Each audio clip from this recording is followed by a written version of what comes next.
In this world, there are first and third category healers, and one extremely powerful, unlicensed healer who operates underground is always surrounded by women.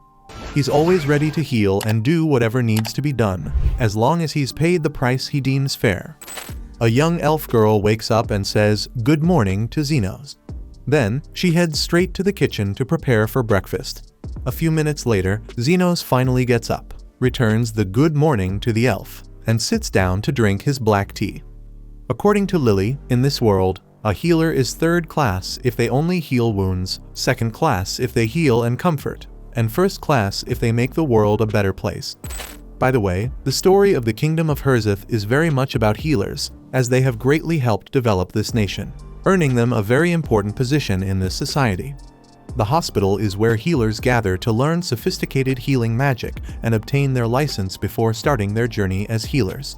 However, in a corner of the kingdom, there is someone who has not received formal education and does not have a license to practice healing. Speaking of this person, after healing another patient, Xenos receives thanks and payment for his service. Seeing the low-value coins on the table, the young healer responds that he's always willing to heal, if the patient is willing to pay the price. With the departure of the attended young man, Lily remembers that today she has a house visit, and the doctor informs her that he should only return at night. With that, the elf commits to preparing dinner while the human is away. Alone now, Lily lights the fire and chops the carrot to prepare the meal in a pot, until Carmilla smells the food and comes over to see what's cooking for later. As if there's one thing that gets her excited, it's Lily's dinner. The elf asks her to leave it to her. After all, she's training to someday be Xenos' wife. Trusting her friend, Carmilla says she'll rest in the room for a while and flies off to take a nap. Then, a woman named Zofia enters the house looking for the doctor. Lily informs her that he went to make a house call, so the lady with shark-like serrated teeth decides to wait there for the young man.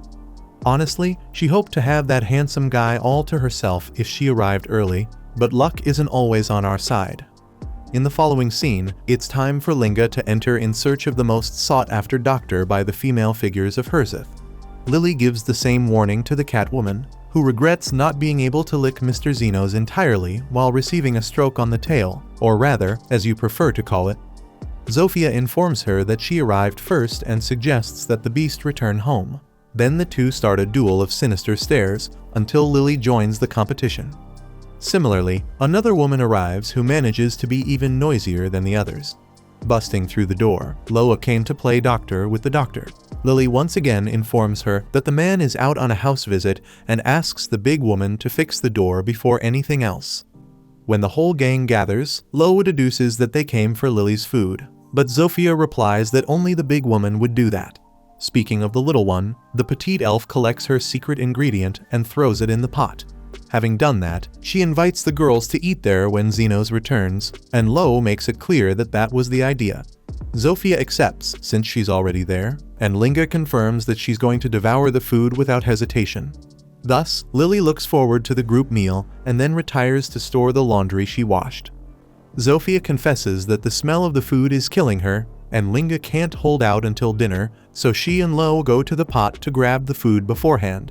Upon tasting, the big woman and the cat recognize the deliciousness of that meal, so they overstep their bounds by attacking the pot outright and shamelessly. Zofia warns that Lily won't like this at all, but upon smelling it better, she decides to try it too to see if it's to the doctor's liking.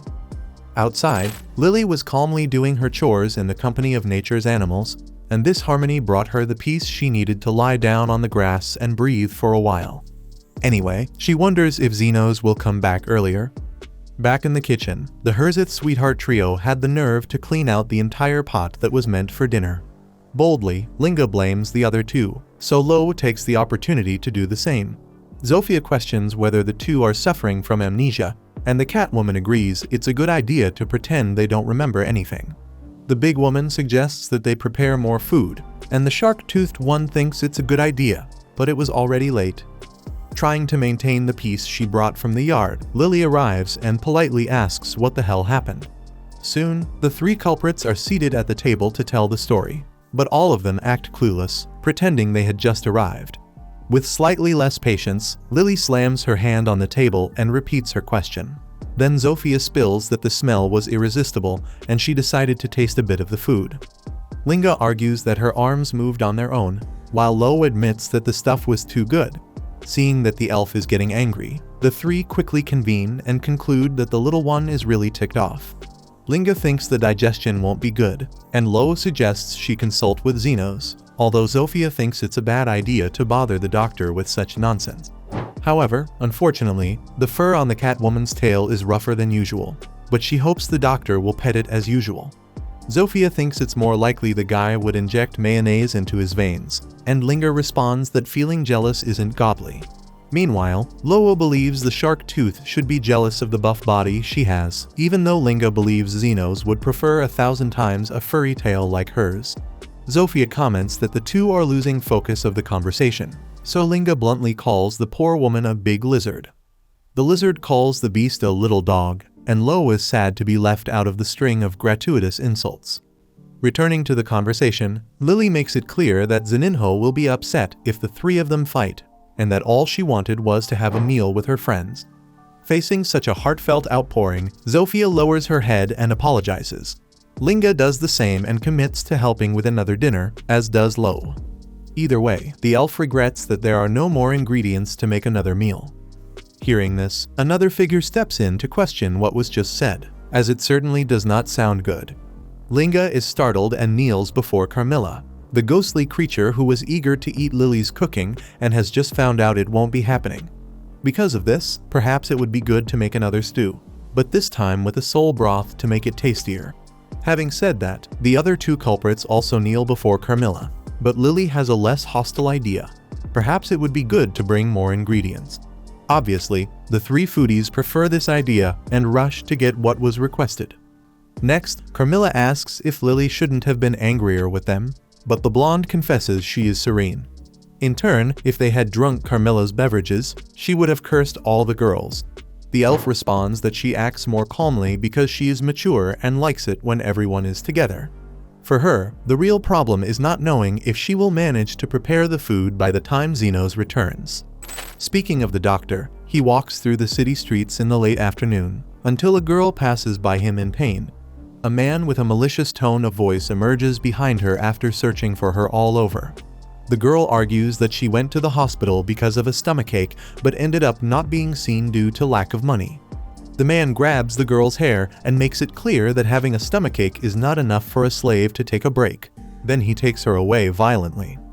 The man takes the beast girl to a cemetery and throws her onto an old, dirty tombstone, which he believes is perfect for a semi-human like her.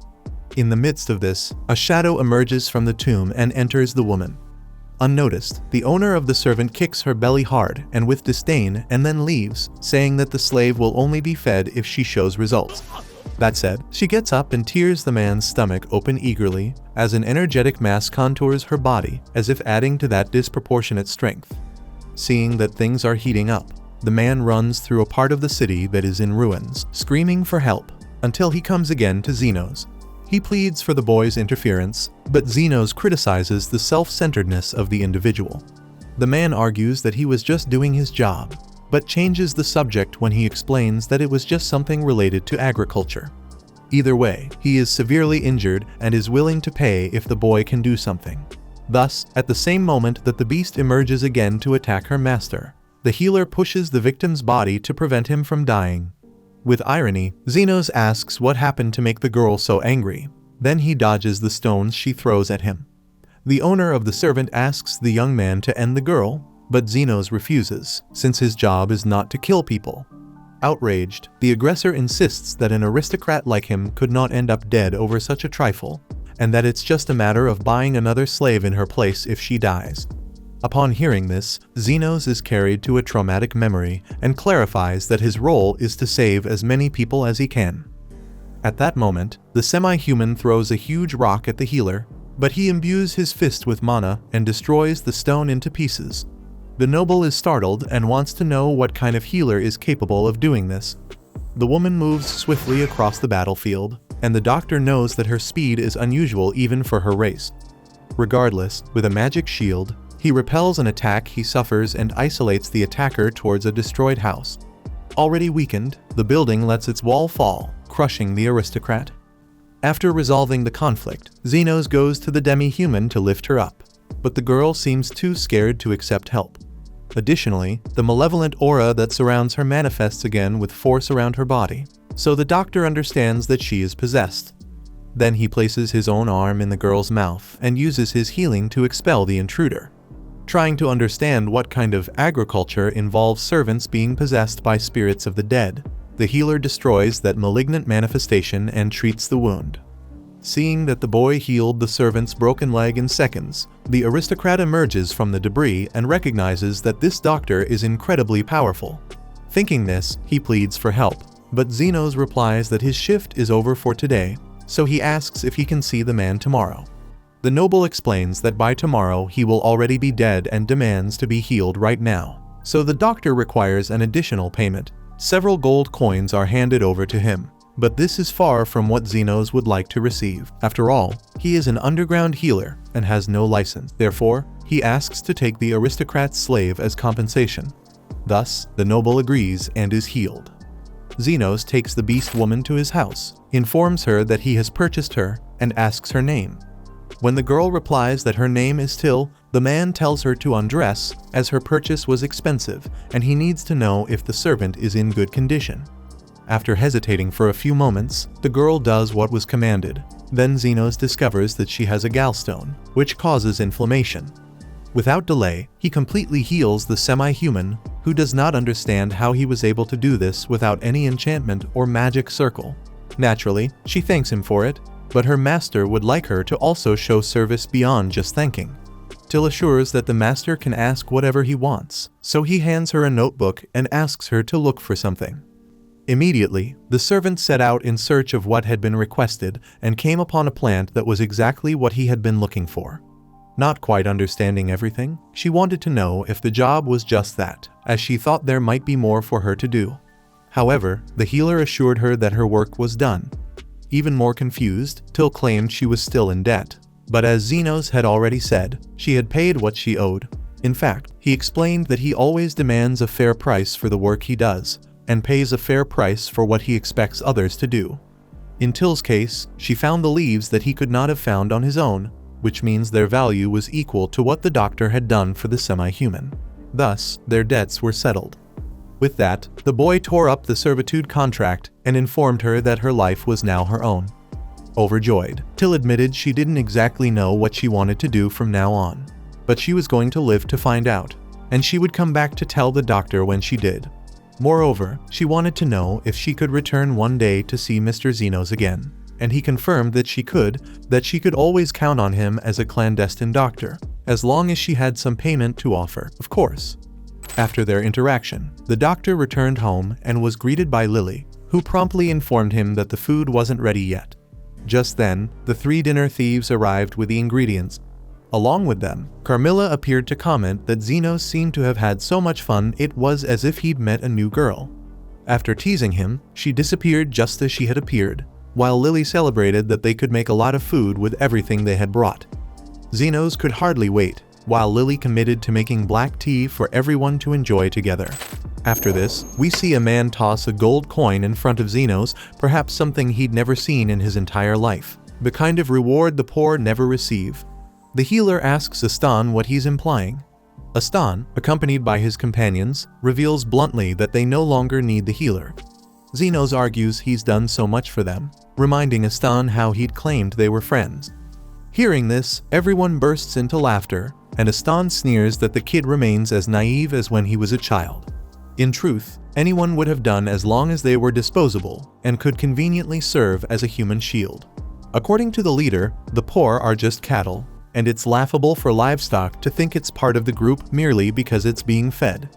Xenos insists he was crucial in helping the team become prominent, but the warrior dismisses him sharply, unwilling to let the healer claim any credit using the shady magic he learned on his own. At this crucial moment, their team must impress royalty and aristocracy, and having a filthy pauper among them would only ruin their chances. Therefore, the gold coin is merely a parting gift, enough money for Xenos to go wherever he pleases, as long as he keeps quiet about ever having been a member of the Golden Phoenix. Accepting the money, Zenos walks away under the mocking laughter of his former teammates. Meanwhile, on that memorable night in Herzith, a young elf girl is assaulted in the street by two thugs drawn to the rarity of her race. The girl manages to break free from the man holding her and sprints away, but the assailant fires an arrow into her calf, causing her to collapse. Still fighting, she bites his hand as he tries to grab her again, prompting the thug to viciously retaliate with a knife. Amid this cowardly scene, Zenos wanders aimlessly through the streets, wondering what he'll do with his life, until he hears someone screaming. When he arrives, the female thug scolds her companion for stabbing their precious merchandise.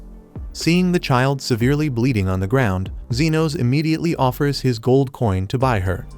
Since the elf was dying anyway, the woman readily accepts the offer and leaves without further questions, satisfied with at least making a profit.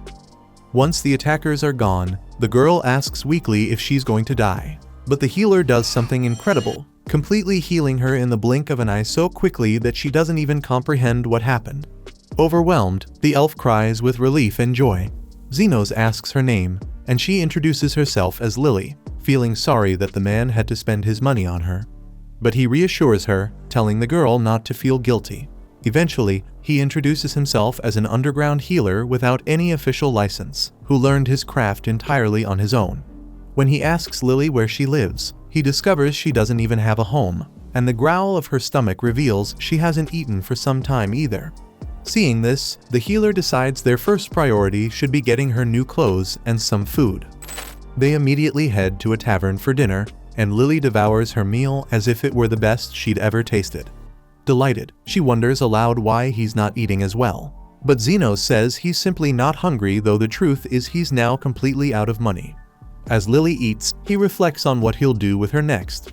Perhaps placing her in an orphanage in the slums would be the sensible thing. But just imagining the way she'd be treated there makes him quickly abandon that idea. Lily then asks Zenos about his work, and he confesses he was just kicked out of his group, leaving him with nowhere to go himself. His best option at the moment is simply to find employment. Suddenly, a lizardman stumbles into the tavern, wounded and begging desperately for a glass of water. Zenos quickly notices the bullet wound and burn mark on the man's arm, clearly the result of magical weaponry.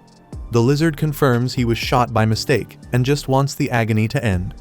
Seeing this, the tavern's healer rises to offer aid, but upon noticing the seriousness of the injury, he decides to add an enchantment to ensure a safer recovery. Right away, he performs the healing, and the matter is resolved in mere moments. In disbelief, the injured man asks the healer's name, prompting Lily to proudly announce her new friend's identity. Though unfamiliar with the name, the grateful lizardman gives Zenos 4 gold coins as payment, leaving the tavern in high spirits. However, Zenos becomes unusually quiet afterward, prompting Lily to ask what's wrong. Suddenly realizing that just as you pay restaurants for food, healers should also be compensated for their services, he's struck by inspiration. Recalling Lily's heartfelt gratitude when he healed her and realizing no one had ever sincerely thanked him before, he decides at that very moment to open a clinic to help those in need. The catch is, because he's from the slums, he won't be able to get a proper license, meaning he'll have to open an underground clinic and operate illegally. Ironically, Lily thinks this is wonderful and eagerly volunteers to help in any way she can. Zenos questions whether dragging a child into illegal business is a wise move, but as Lily herself points out, she was technically purchased by him, and she's happy to serve under legalized slavery terms. In truth, Zenos was just trying to help and never intended to own a slave. But Lily has nowhere else to go, and abandoning her on the streets wouldn't do her any favors. Agreeing with her reasoning, Zenos decides to care for the girl until he can find her a permanent home. In turn, Lily promises to serve her master devotedly, but Zenos kindly requests she avoid making statements that could be misunderstood. After leaving the tavern, the two head towards a rundown neighborhood, where Zenos expresses his desire to open the clinic amidst the rubble. Lily comments that this doesn't seem like a busy area for starting a business, to which the man explains this part of town is abandoned, perfect for an illegal operation, as setting one up downtown wouldn't exactly be smart.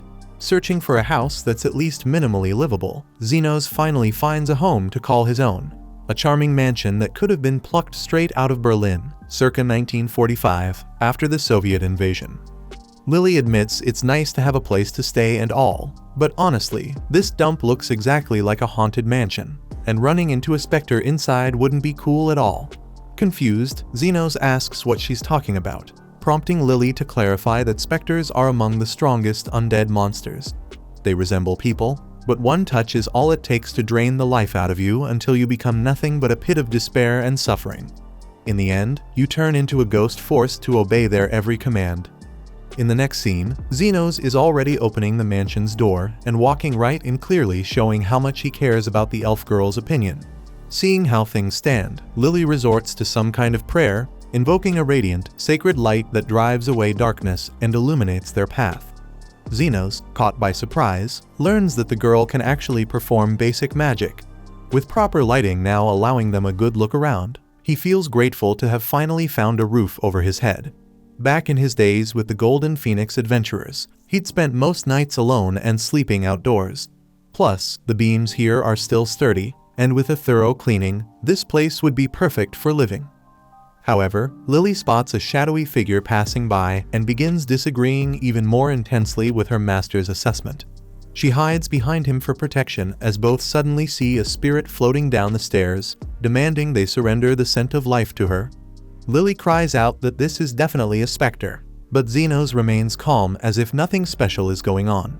According to him, he'd already guessed someone would be living here, as the house was way too good to be simply vacant. Either way, the specter lunges at the young man, who responds swiftly with healing magic, repelling the attack and disintegrating the ghost's arms. Once that's settled, Xenos casually explains that he's already defeated around 100 just like her back with his former team. For instance, one day Aston got moody and tossed the healer into the depths of an underground labyrinth full of these creatures. That's how Xenos knows healing magic is their weakness. Therefore, he kindly asks the resident ghost if she wouldn't mind lending him a portion of her home. Unable to accept this humiliation, the specter tries attacking again, only to quickly discover she can't handle this intruder alone. It's an unpleasant shock since no mortal had ever given Carmilla, the queen of specters, any trouble before. Determined, she summons her servants to dispose of the intruders. Lily panics even harder, crying out desperately for help, while Xenos scratches his head, regretting that a peaceful solution is out of the question. He immediately casts High Heal, obliterating all minor specters like dust in the wind. Shocked, Carmilla asks who exactly this human is. Xenos simply replies that he's nobody special, just an underground healer. Returning to the matter at hand, he apologizes for intruding, but emphasizes it'd really help him to have a place to sleep and some space to treat his patients. With no other choice, the ghost reluctantly grants the first floor to the human, keeping the second floor to herself. Lily can't decide whether she's happy or horrified by this arrangement. Sometime later, they've cleaned up the place, transforming it into something resembling a real clinic. Speaking of which, Lily suggests they take advantage of the nurse outfit they've prepared, using it to advertise the clinic around town. However, Xenos doesn't want the royal hospital becoming suspicious, preferring to let clients find them naturally instead. As luck would have it, someone actually appears the moment Xenos finishes saying that, and it turns out to be the lizardman he'd healed a few days prior at the tavern. To everyone's surprise, Xenos had already anticipated this visit. After all, someone suffering from a magical burn wound isn't likely to be just anyone. They typically have good reasons for avoiding regular hospitals. Impressed by the human's perceptiveness, the lizard introduces himself as Zond and asks if the healer could examine his older sister. The woman steps forward, revealing a gruesome injury caused by a magical gunshot wound.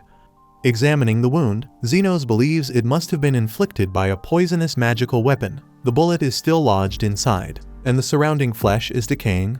She asks if he figured all that out from just one look, and the healer explains he'd nearly been turned into a guinea pig for experiments himself once. Come to think of it, he's planning on teaching those guys a lesson someday.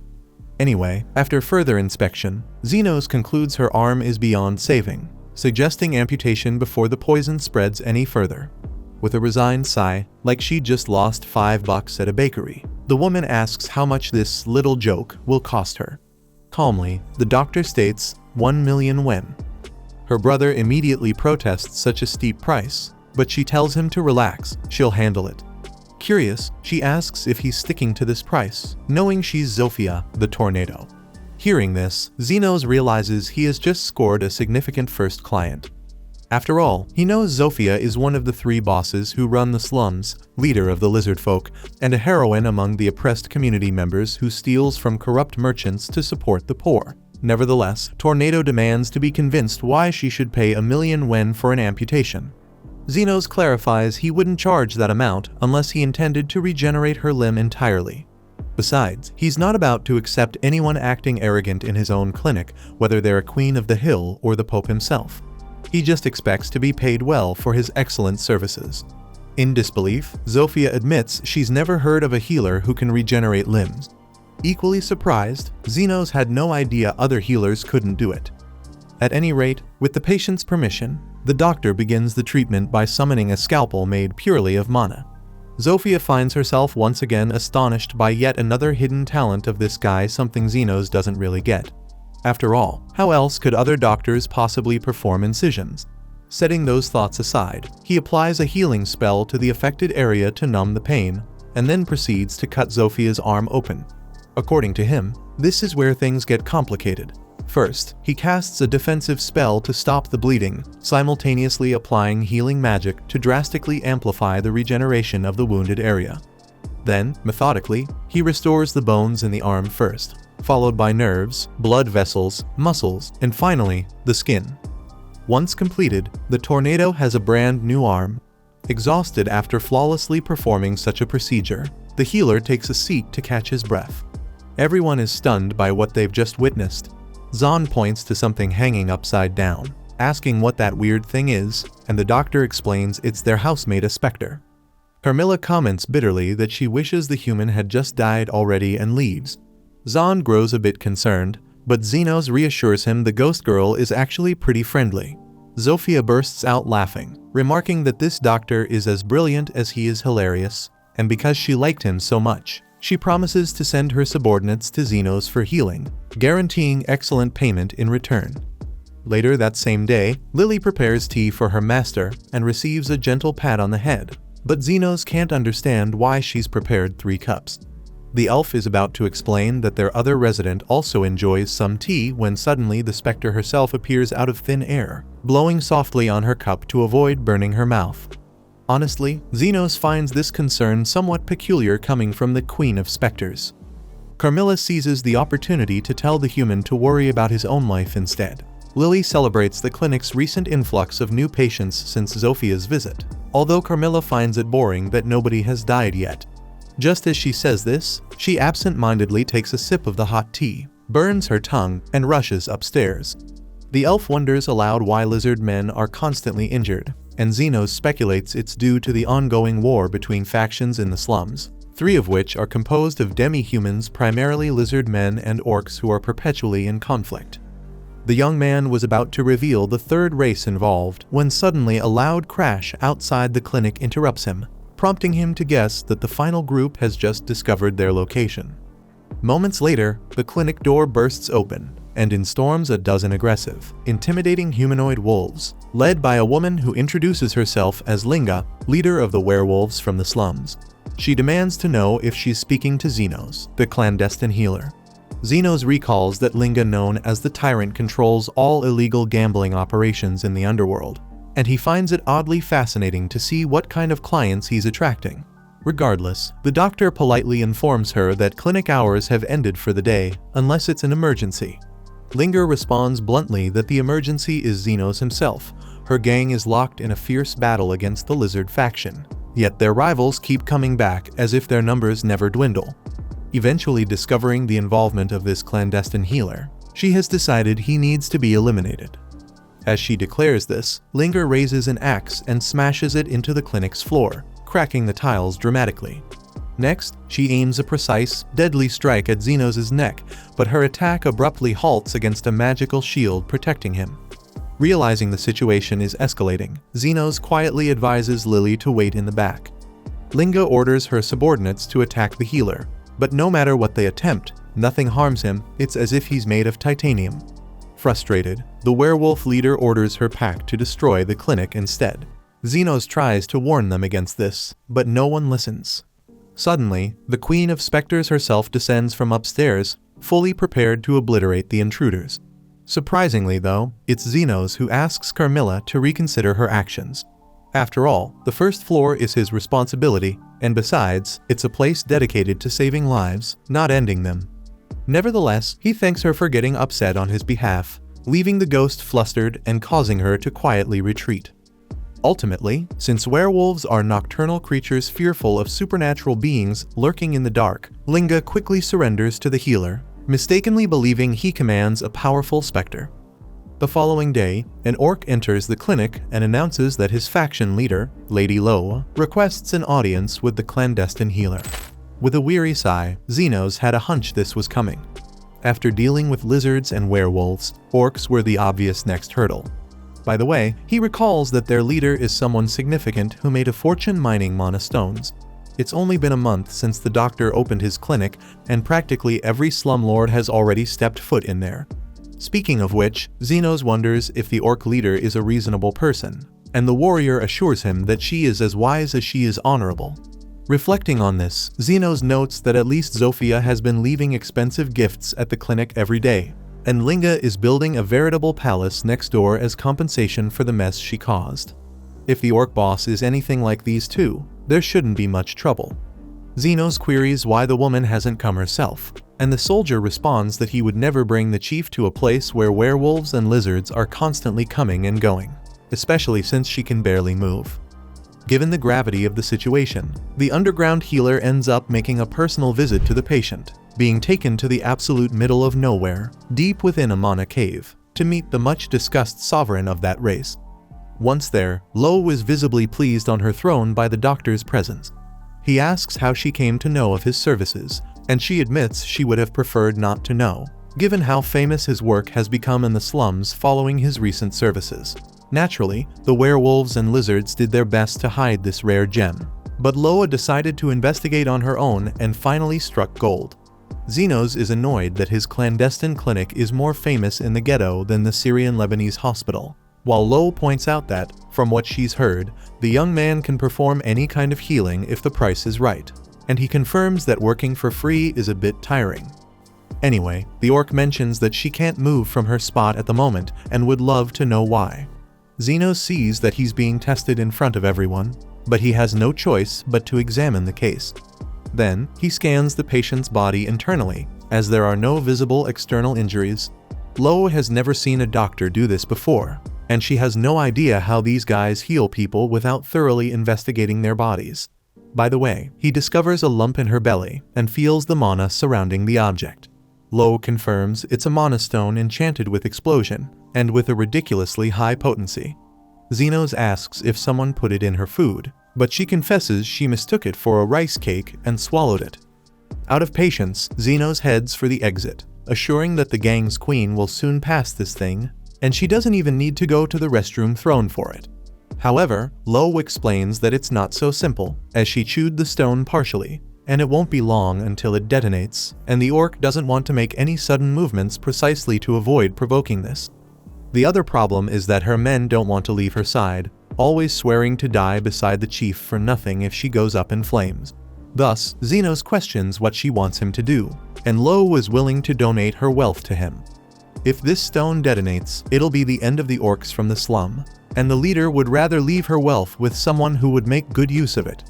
Lo has heard that while the healer charges dearly for his service, he examines underprivileged children for free, and she's also a fan of the little ones. With that, the monster tosses a key to the human. He asks if it's been long since Lo ingested this mana stone, and when she confirms, he walks towards her, summons a scalpel, and plunges it into the chief's belly, making the subordinates lose their minds. However, Zenos raises his hand with the stone and leaves everyone dumbfounded. Lo asks what in tarnation just happened, and he informs her that he opened her stomach, removed the object, and then sealed it up completely. Though impressed, Lo warns the doctor to be careful with this explosive, so Zenos wraps the stone with both hands and triggers a detonation that could be heard and felt outside the cave. Despite this, Zenos was without a single scratch. After all, he protected his hands with defensive magic. Of course, it hurt quite a bit, so he had to apply healing. In the end, the man returns the key to the orc, and she simply can't believe that this guy turned down her entire fortune like that. Zenos responds that he only demands payment equivalent to the service provided, and this seems a bit much. Lo bursts out laughing and confesses she liked this madman, so much so that she now considers him the savior of the orc race, and she can count on them for whatever is needed, including 24-hour personal security. Actually, Zenos would prefer if these people didn't do that at all.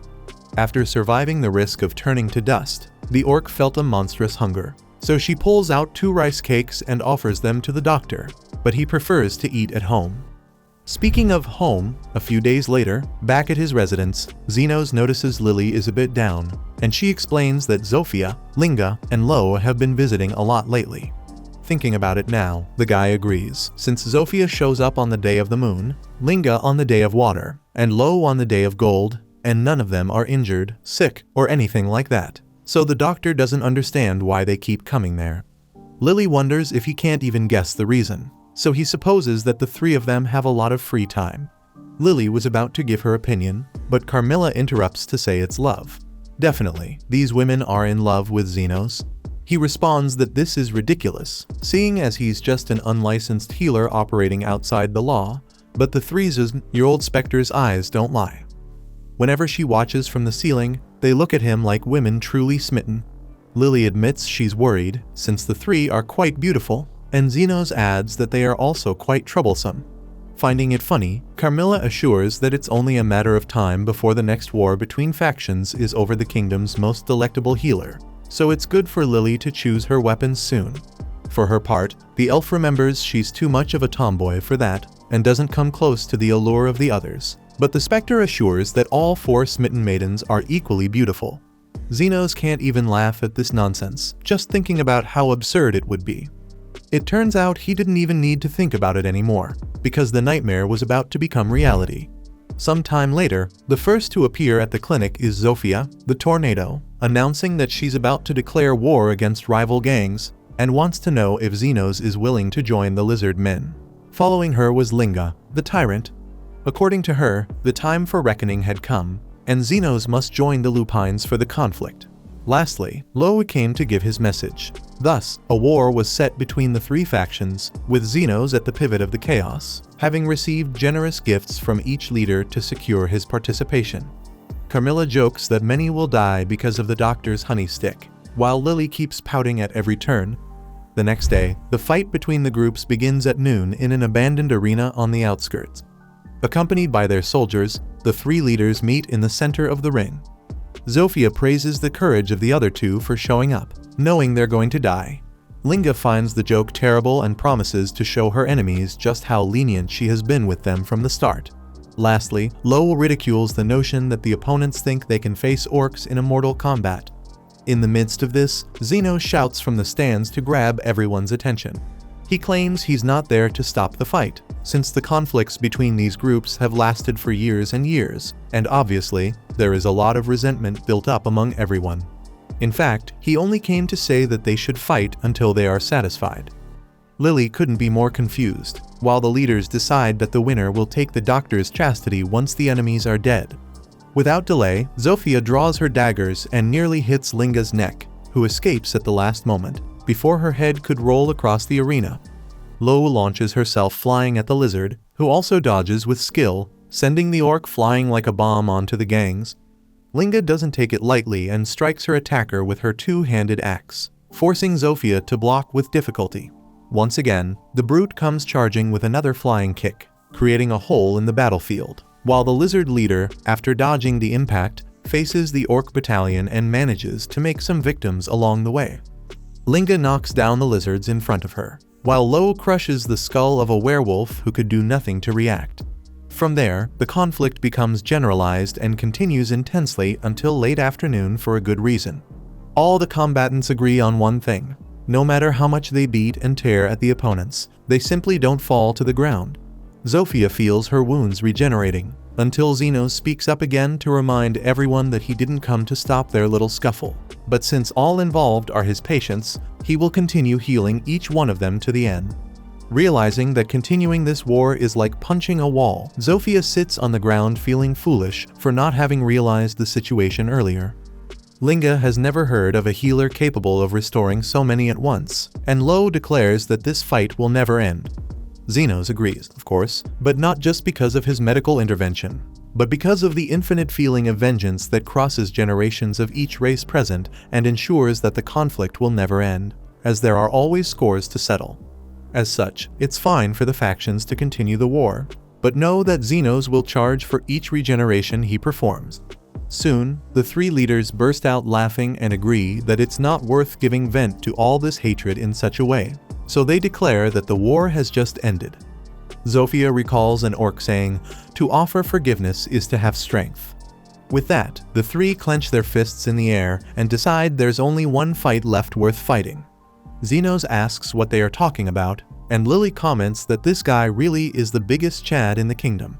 Putting that aside, she questions why he intervened in this way, and Zenos shares that he once had a mentor who said, "A healer is third-rate if he only heals wounds, second-rate if he heals and comforts, and first-rate if he makes the world a better place." Interested, the elf wants to know what this mentor was like, and Zenos confesses that she was weird but an impressive person. Because of the mentor, even though he considers himself a third-rate healer, Zenos wants to make the slum a better place. Or at least that's the speech he's going to adopt, because if no one else from the slum gets hurt, the doctor will lose his job. After noting that the guy is a real smart aleck, Lily also points out that she likes the guy.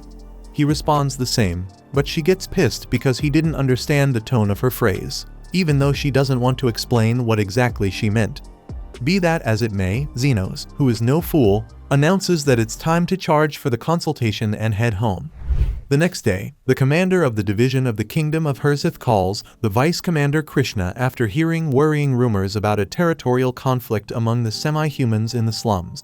Although it's a many-year-old dispute that everyone knows well, the kingdom can no longer allow it to run freely, as Herzith has thrived under its strict hierarchy system, with royalty at the top. The citizens take out their frustration on the poor, who in turn take it out on each other, and this is what maintains the balance of this society, according to the commander. What scares him is the possibility of the poor uniting, as that would be a threat to the aristocracy, the ruling class. The king is like the sun to the people, and it is the duty of the Order of Knights to defend the capital where their ruler resides. Krishna doesn't understand where the commander is getting the idea that there is a peacemaker among the factions, because they have always deeply hated each other and will never unite. There is not a single being capable of getting between the tornado, the tyrant, and the mighty. About this, the commander agrees, but this goes against the rumor he heard. Apparently, there really is a peacemaker among the gangs, who was able to mediate the three and pacify the conflict, risking even a supposed union among them. Whether it's just a poorly told story or not, the army can't ignore this, so it's Krishna's mission, the Iron Rose, to arrest the rebel who threatens to unite the poor against the ruling class. In the meantime, Zenos sneezes for the 10th time in 30 seconds, starting to worry Lily. The gang leaders, for their part, take advantage of the poor man's illness to satisfy their deepest desires, offering the warmth the doctor deserves with their own bodies. Trying to maintain professionalism, Zenos finishes treating Zofia, and Lily notes that it had been a while since the lizard woman needed treatment. Zofia jokes about nearly signing up for the house's health plan due to her frequent visits, and the healer reminds her that this isn't a club because the woman comes even when there's no problem to solve. In fact, Tornado mentions that she had a fight yesterday with soldiers from the Order, as they are keeping an eye on the gang. Zenos recalls that the first time he treated the caterpillar, she and her brother were also injured by soldiers, and she confirms they were caught when they tried to sneak into an aristocrat's mansion to borrow some items.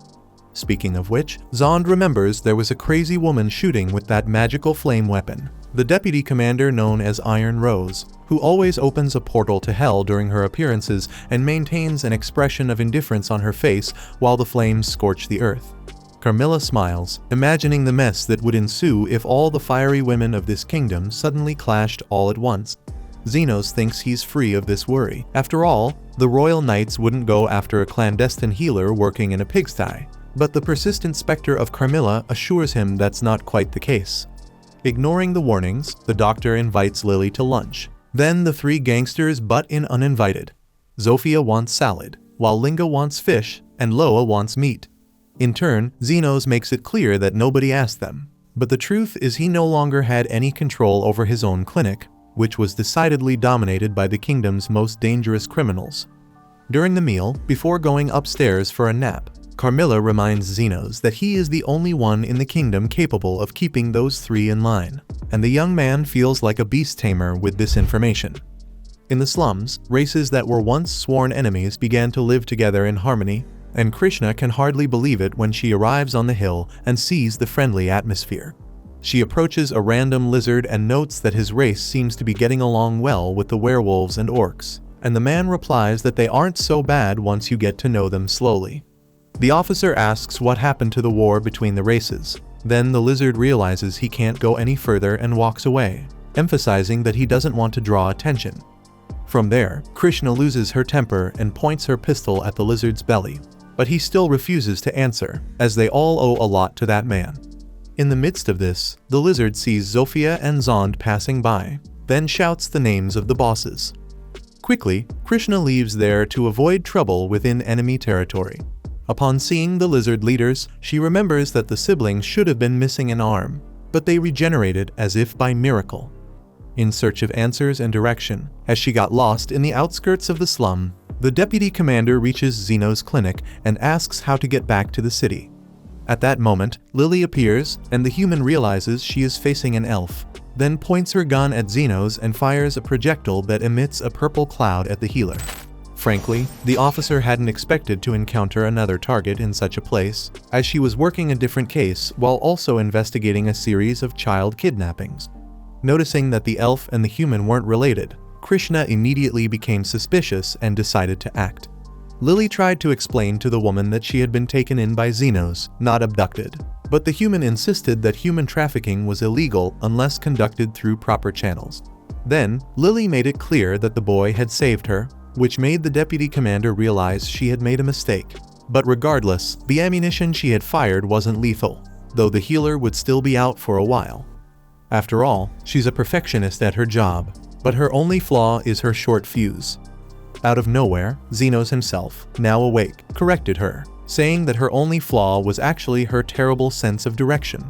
Surprised by the situation, the officer apologized for acting rashly, but wanted to understand how the boy was unharmed.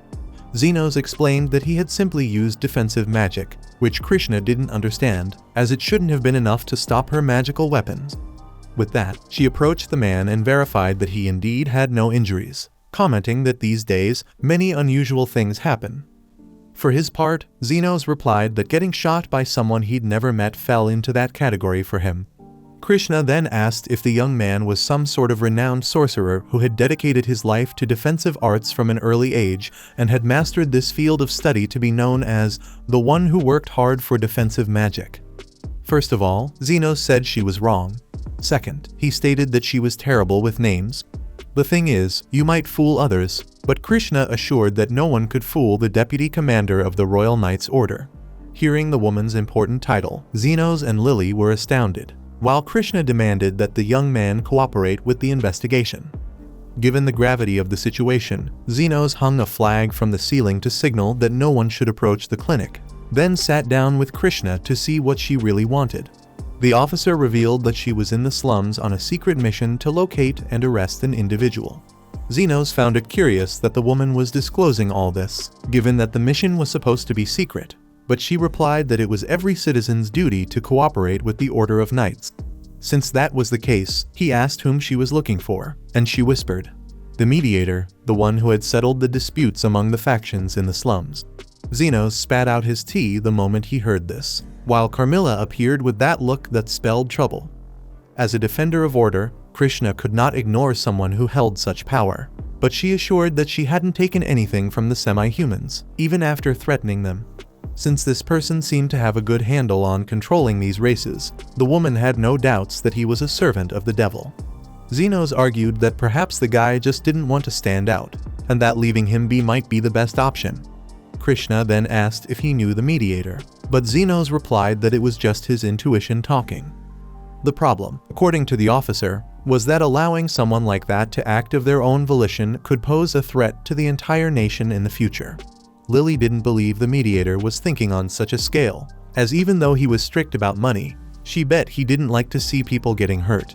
From what the elf had said, Krishna asked if she knew the wanted person, but the little one desperately replied that she didn't. Either way, Krishna had already figured it would be difficult to track the suspect's trail, indicating that their conversation had come to an end.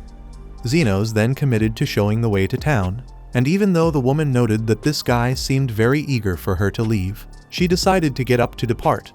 On her way out, she questioned why there was a bed in the middle of the room, and Zenos lied that he had been thinking of throwing it out, so he had left it there. With that, the deputy commander asked if she could use the bed to sleep, as she needed to find a base of operations for her mission, and believed this place was perfect, making it clear she would pay for her stay. Following this, Carmilla emerged from behind and quietly commented that the owner of the clinic was ready to take in yet another dangerous woman into his life. Later, Krishna was welcomed more calmly, so Lily served her a hot drink. Unable to drink it, the fighter admitted that her only flaw was her sensitivity to high-temperature beverages, prompting Zenos to tally yet another only flaw this person claimed to have. Amid this, Lily looked displeased and told the doctor to give her a lap and do the usual. After the initial shock, the boy understood what she wanted and began to stroke the elf's head. Carmilla reappeared to make it clear that the little one was jealous, and Krishna was confused to see that the young man was talking to no one behind him, as the specter was invisible. Carmilla explained that Lily was trying to show off in front of the stranger who had appeared, unwilling to accept the arrogant one who had shot Zenos without reason with a magical weapon. Either way, the ghost could hardly wait for the next chapters of this drama, as this plot was sure to catch fire. Speaking of Lily, she noticed that her friend's tea was still hot and warned she would blow on it for him. She then offered to comb his hair and put an apple in the boy's mouth. Seeing that Krishna wasn't bothered by this, the elf decided to use the secret weapon Carmilla had taught her, then grabbed Zenos' face and began to say she wouldn't let him sleep tonight. However, before she could finish what she wanted to say, the poor girl passed out on the spot and was laid down to rest on the bed. Now alone with Zenos, Krishna recalls that, according to him, the elf was captured by slave traders, so she wants to know who they are. Zenos confesses he has no idea, and the officer notes that there is a hub of illegal child trade in this area. The man asks if that's why he was shot, and the woman apologizes once more, emphasizing that her only flaw is her short temper. Despite this, she still needs to be perfect for the royal guard, like a heroine of the people, so one fault is passable. Believing Zenos to be a defense mage, she wonders if he could fully regenerate an arm if he mastered healing spells as he does defense ones. Zenos was about to answer, but the officer cuts him off, stating that only a saint or a high-level secret healer could accomplish that. Krishna says this because she caused that kind of damage to Zofia, the tornado, in a fight, but when she saw her in the slum with her henchmen, her arm was intact. Therefore, she believes that someone capable of such regeneration would definitely have enough respect to be listened to in the community. Anyway, the officer promises to start her real investigation tomorrow and vows to arrest this agitator. Zenos asks why the woman feels so threatened by the slums, then Krishna reveals that her mother was killed by someone living there. Her mother was a deeply kind person who visited the slums daily to feed the hungry. When she was killed, they said it happened when her wedding ring was stolen. Although she saved many from hunger, in her final moment, there was no one to save her. For this reason, Krishna decided to become an invincible heroine who would bring justice to criminals and prevent this from happening to anyone else. With this in mind, she became the youngest deputy commander in the history of the Royal Knights, and her track record at the institution earned her the nickname Iron Rose. Many use this nickname to accuse the woman of being too harsh, but the truth is different. Her face, according to her, is like an iron mask, as she has found it difficult to smile since her mother died. The next day, Zenos attends to Zofia, after Krishna had said she would only return in the evening.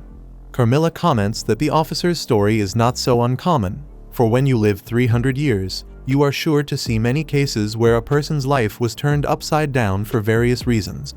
That said, she asks about the flag, and the clinic owner believes he will take it down from the ceiling for now. Then, while he was healing the tornado, she was going to mention that one of her subordinates saw an officer of the Royal Knights, but as soon as she says this, Krishna herself suddenly appears in the clinic. Immediately, the two draw their weapons and take up combat positions. Carmilla notes that Zenos looks like a husband caught cheating, while Lily shouts that Zofia just got lost and ended up there. Zofia takes the opportunity to confirm the elf's version. Then Krishna asks what happened to the caterpillar's arm, believing it was the mediator who healed it, this element that gathers criminals to threaten the residents of the community. In a mocking manner, Zofia teaches the knight that she can also find criminals in all social classes. Moreover, since she investigates child trafficking, she should know that the scheme's boss is an aristocrat. Krishna replies that the network of this illegal trade is concentrated in the slum. Then the caterpillar tells her that it is to prevent the trails from reaching Calendar, the real culprit. The deputy commander does not believe it, as Calendar is a philanthropist passionate about educating orphans, but the tornado did not expect that this human would care about what she said. Anyway, it's clear that Krishna's mistake is being deceived by appearances, and she reveals that the mediator is the opposite of that, having never judged the people of the slums for who they are, and just saves those who really need it. As much as she hates to admit it, Zofia is sure he would save the deputy commander too, because unlike her, he does not have this ridiculous sense of justice that thinks all evil comes from the slum. That said, Zeno steps in front of Krishna's gun and confesses that Zofia is his patient, as he is the mediator. The woman doubts it, as the mediator is a master of healing magic, while the boy's specialty is defensive magic, and it's impossible to master two different schools at such a high level. Zenos explains that he is not a master in either, but that the two are quite similar in essence. Krishna still does not believe it, but as Zenos has shown support for the semi-humans and the mediator, she decides to base herself elsewhere, as she cannot tarnish her reputation as a perfect heroine alongside people like these. Then, she goes to Lord Calendar and highlights that there has been a lot of activity from thieving lizards in this area lately, and her intention is to increase local security. So it would be good if Calendar and his noble colleagues were more cautious. As part of this, the officer wishes to conduct a security assessment at the Lord's mansion. Calendar sees no problem, but confesses that he would like to be notified beforehand, but Krishna assures him that a surprise inspection would be more effective in checking the usual level of security. Thus, the deputy commander gains permission to start her analysis, and reflects that Calendar was pointed out by the tornado as being the leader of the illegal child trade, but she feels she is wasting her time there. Soon after conducting this inspection, she reveals that the man's security is quite strict, but if she had to point out a flaw in it, it would be the distribution. Calendar asks what that means, then the woman evades the question and asks to use the bathroom before leaving. On her way there, she ponders that Calendar is somewhere in the upper middle echelon of the aristocracy, so it's strange the size of his guard. Additionally, there is the distribution of soldiers around the mansion, as there are far more guards at the back than at the front entrance. Thinking about this, Krishna takes a look at the back of the residence and finds a redoubt with a staircase leading underground, then descends into that dark place until she finds children locked in a chain. She assures them that she is the heroine who will save these children, until she is hit by a shot in her back. In a dramatic turn, Calendar appears with a magical pistol and remarks that the Royal Knight's weapons are quite powerful, perfect for intimidating children. With that, he fires at Krishna again, teaching the officer that her job is to stay quiet and keep the poor in line. At this moment, Iron Rose asks the children for forgiveness, as it seems she won't be able to get them out of there. In her final moments, she thinks of her mother and how she failed to be the heroine she had promised. However, Zofia arrives alongside Zenos, and the doctor jests that this house call is going to cost quite a bit. The Lord questions who these people are, but Zenos assures him that he's just an ordinary healer, and Zofia explains that she merely showed the way to this guy. Knowing no one would complain if he killed a lizard woman from the slums, Calendar orders Tornado to lie down. But as Zenos lets out a mocking sigh, the Lord shoots him and bursts into laughter. However, the healer's defensive magic protects him from the impact, allowing him to gradually approach and send the shooter into a panic. When one pistol runs out of ammo, the noble draws another but ends up tripping over himself and falls dead to the ground. Zenos picks up the pistol that was tossed near him and points it at the Lord, who questions how an inferior being dares to do this to a noble. Zenos replies that if you're going to shoot at people, you should be prepared to take a bullet yourself. Seeing that this guy means business, Calendar offers whatever it takes to be spared. Zenos admits he holds no grudge against this man, having just met him, but he was really annoyed that he shot at him. Calendar begs for forgiveness as if his noble status made his apology worth more than usual, which only makes the healer more impatient, making it clear that there's someone else the man really should be apologizing to. Since Calendar doesn't get it, Zenos shoots the noble for having kidnapped his future clients. The bullet creates a repulsive effect, merely tossing the target and tearing his clothes in a humiliating manner, and the limiter that the shooter activated ensures the shot isn't lethal. After all, Zenos believes it's not his duty to judge this criminal. Meanwhile, Krishna is certain this is her end and asks the boy to report everything that happened to the Order of the Royal Knights. Having said that, Zenos confesses it's rather embarrassing to see Iron Rose give up like this, and while healing the woman, he tells her not to be shocked when the bill for the consultation arrives at her house. Astonished by the man's ability, Krishna emotionally highlights that he is a hero, but he replies that he's just an underground healer with a rundown clinic. After being healed, she laments that she isn't the perfect heroine she thought she was, and Zenos tells her that there's no such thing as perfection, as people who fight for something will get hurt, one way or another. Then, when that happens, it's Zenos' job to make sure they don't die. Nevertheless, he points out that Krishna is a heroine to certain people there. When the woman realizes this, the children ask if the heroine is still there, and this moves her. Iron Rose thought her mother was just a poor victim, but her eyes always sparkled when she fed the street children. Indeed, she was a heroine to those boys, even if she was clumsy, forgetful, and irritable at times. Despite her many flaws, Krishna's mother was her daughter's heroine. Later, Zophia's subordinates remove the children from the underground, and she leaves with Zenos before the royal guard arrives. Before leaving, Krishna asks why the doctor came to save her, and he confesses that he did it because the lady wouldn't be able to pay her bill if she were dead. Hearing this, the officer laughs as she hadn't in a long time, acknowledging that this difficulty is one of her many flaws. The next day, Zenos and Lily head out to buy a new kind of tea, both excited to try the drink.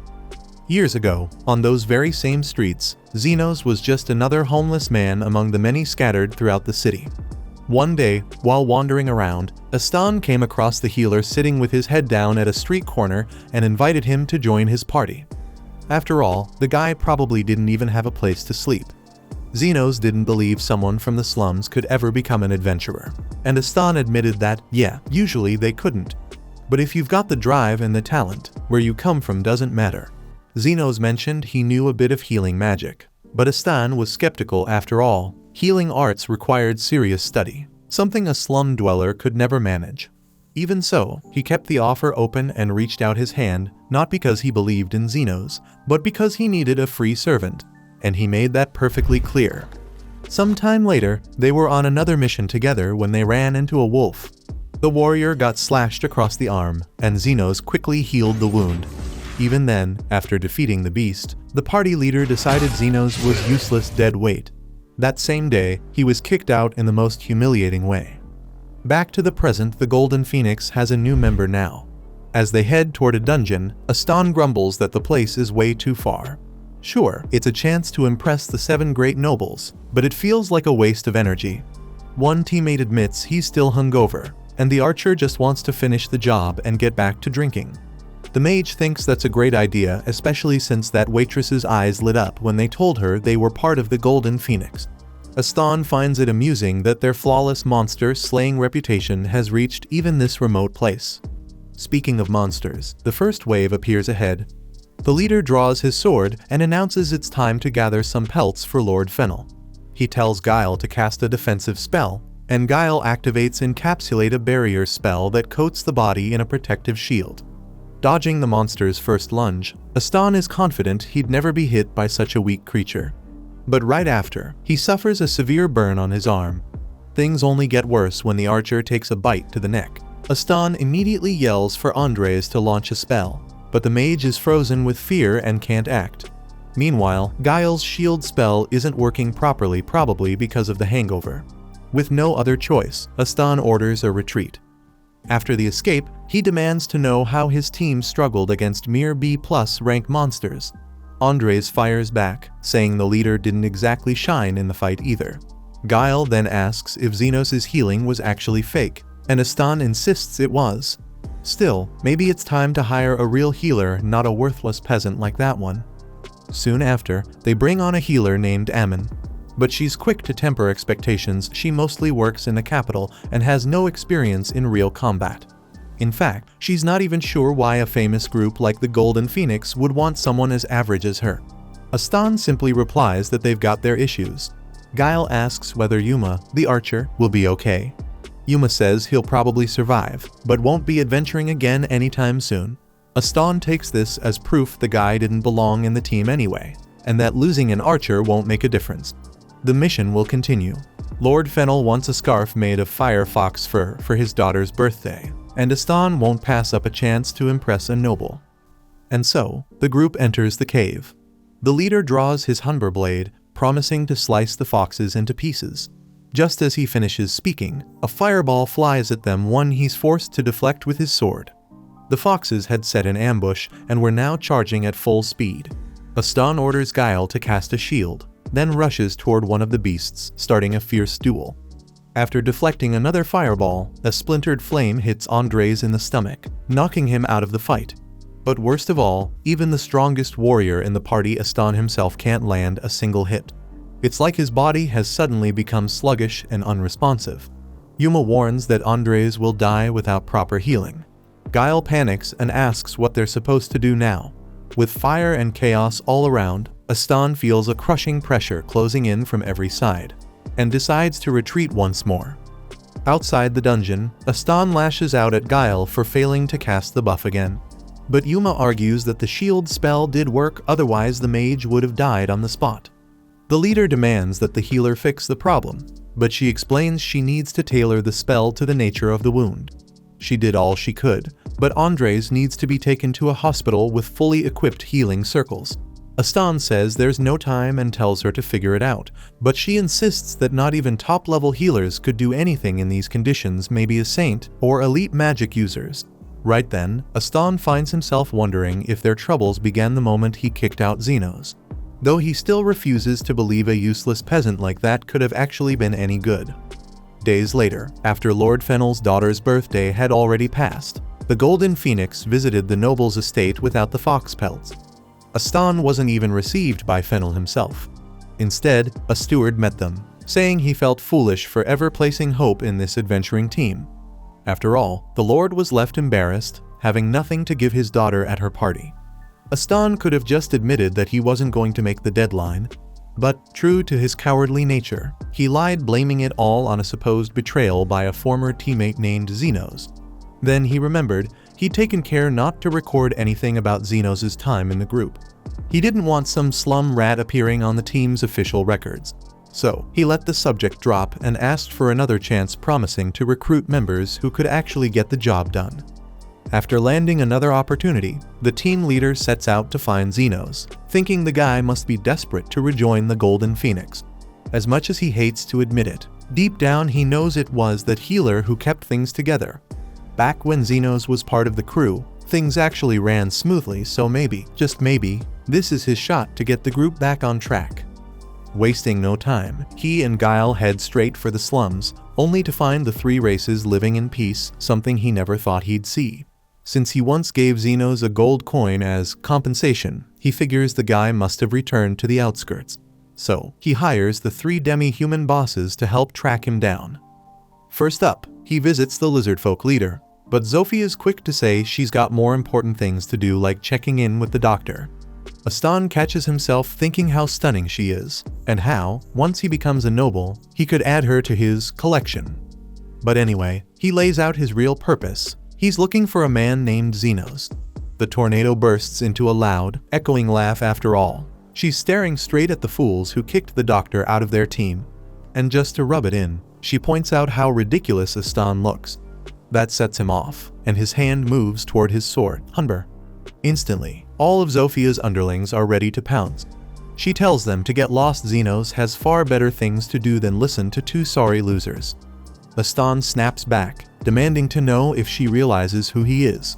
She fires the question right back at him, and for a moment, his whole body tenses up. Next, they go to see the leader of the werewolves. The moment she finds out they're the ones who cast Xenos aside, Linga says they should both die and come back as dung beetles. Once again, Astan tries to throw his weight around. but she calmly reminds him she could rip his head off in under a second. Lastly, they pay a visit to the orc commander. Right off the bat, she makes it clear she knows exactly who they are. With nothing left to say, Astan turns to leave, but Loa warns him. If she ever finds out he laid a finger on Xenos, the orcs won't be sitting around twiddling their thumbs. After 3 failed attempts, Astan just can't wrap his head around it. Xenos is respected by every leader in the slums. His mind's still trying to convince him it must be someone else with the same name. But speak of the devil, Guile spots the healer himself walking down the street beside Lily. Without missing a beat, they go after him. As they approach, the leader of the Phoenix makes a snide remark, saying it's a miracle Xenos is still alive. But Xenos clearly isn't in the mood and asks what they want. Astan plays coy, asking what he thinks they want, but Xenos isn't up for riddles and turns to walk away. Realizing the situation's slipping out of his hands, Astan tries to throw him a bone, says Xenos should feel lucky. He's being offered the chance to come back to the Golden Phoenix. Xenos immediately shuts that down. But seeing Astan push so hard, he throws out a deal. He's willing to tag along occasionally, but only if the pay is right. 50,000 Wen per heal, 1 million for serious injuries, and triple that if they need any buffs or defensive magic. No discounts. Astan snaps, yelling that the so-called healer probably doesn't even have a proper roof over his head in this dump. Right then, a lizard folk on the street thanks the doctor for treating his leg. Suddenly, a small crowd gathers around, each person showing their gratitude for everything Xenos does for the community. Once the group disperses, Astan makes one last push, claiming he came here personally to grant Xenos permission to rejoin the team. But Xenos just shakes his head. Too late, he says. I'm not interested. Feeling humiliated, Astan draws his sword and charges, but before he can reach him, a shot rings out. Krishna shoots him down. As a law enforcement officer, she can't just ignore an attempted crime. But she's not there for justice, she's there to see Xenos. Turns out, she got lost on her way to his clinic and just happened to find him by chance. Stunned, Astan realizes he's standing in front of the youngest vice commander in Royal Knight history, and even she seems close to Xenos. As he stumbles to his feet, Krishna announces that she's taking him in for attempted assault. Predictably, Astan blames Guile for making him do it, then turns tail and runs. Later that night, in the underground clinic, the demi-human leaders meet with the doctor to talk about the men they encountered. Zofia says she got a bad feeling and sent her men after them, but they lost the trail. Linga did the same, and even her werewolves couldn't pick up a scent. Lo admits the two managed to avoid the orcs' entire net. With no one sure what Astan might try next, there's real concern that he'll turn to the underground guild, a gang that lives deep in the shadows, untouched even by the demi-humans. These are people who'll do anything, for the right price. Then again, Xenos doesn't believe Astan has the kind of money to hire them. Carmilla agrees if he was chasing after Xenos thinking he'd work for peanuts. He's clearly broke. Still, Zofia heard there's someone in that guild who takes on jobs under certain conditions, even without a cash payment. They call him the Guide. Later that night, Lily finds Xenos awake and restless. Worried that he hasn't been sleeping, she offers him some tea to help him unwind. After one sip, he compliments the flavor, like he always does, and it makes her light up. When she has trouble sleeping, he gently runs his fingers through her hair. She returns the gesture with a smile, and he promises he'll sleep like a baby after that. A few minutes later, it's Lily who's fast asleep. Xenos tucks her into bed, then heads back to his armchair where Carmilla's now waiting, helping herself to the third of the 3 cups served. She asks if seeing his old team again is what's keeping him up. Xenos teases her for being such a caring ghost. She plays it cool, but the awkward way she reacts just makes it even more obvious she really does care. She said it was too much tea to drink alone, so she decided to help Xenos, and he thanked her for the company. To be honest, he had already forgotten about Astan and Guile, but when a few memories of what they'd done resurfaced, the doctor regretted not having beaten them up when he had the chance. Carmilla asked how it was even possible for Xenos to learn healing in the slums. He explained that, one day, he'd been trying to revive a corpse. Yes, he knew it was forbidden sorcery, but he had no idea at the time, since he was just a kid. His mentor even smacked him on the head for messing with that kind of thing. The specter knew it wasn't quite the same, but when she was alive, there was something called artificial life sorcery used to create golems. Xenos mentioned that was 300 years ago, back during the Human-Demon War, when the Demon Lord was still around. According to Carmilla, it was a lost form of demonic magic that used a special magic stone as the core, mixing in carbon and sulfur to create the golem. Golems felt no fear, no exhaustion, they were true war machines. By the way, Xenos was curious what had the ghost been doing 300 years ago, but she admitted she'd forgotten. After all, it had been a long, long time. Suddenly, the two of them heard and felt a massive rumble coming from the slums. Carmilla flew into the sky to get a better view of what had happened, and couldn't believe her eyes. A golem was tearing through part of the outskirts. We then rewind the clock a bit back to the shadowy underground sector of the city, where a mysterious man who calls himself the Guide offers his services for a certain type of job. Even though the payment isn't quite what he expected, he agrees nonetheless. According to him, money isn't everything. Soon after, the same man meets someone seeking revenge not just against one specific person, but against everyone connected to them. The Guide, ever curious, asks why. He reminds the client that folks from the underground guild aren't picky so long as they're paid, but information like this always comes with value. At first, the man hesitates, refusing to explain his motives. But when he sees the Guide start to walk away, he gives in, realizing the deal won't go forward without answers. What he reveals is less a plan for justice and more a desperate, selfish attempt to unload his frustrations onto someone else. The Guide laughs, entertained by how pitifully ego-driven this whole thing is. Still, he agrees to help. He's been working on a magical stone for some time now, and this is the perfect chance to put it to the test. We cut back to the present. A golem rampages through the slums, sending the population into a panic as people flee for their lives. Unable to contain her curiosity, Carmilla appears at Xenos' side, questioning how such an ancient relic could be wreaking havoc here of all places. Xenos asks about Lily.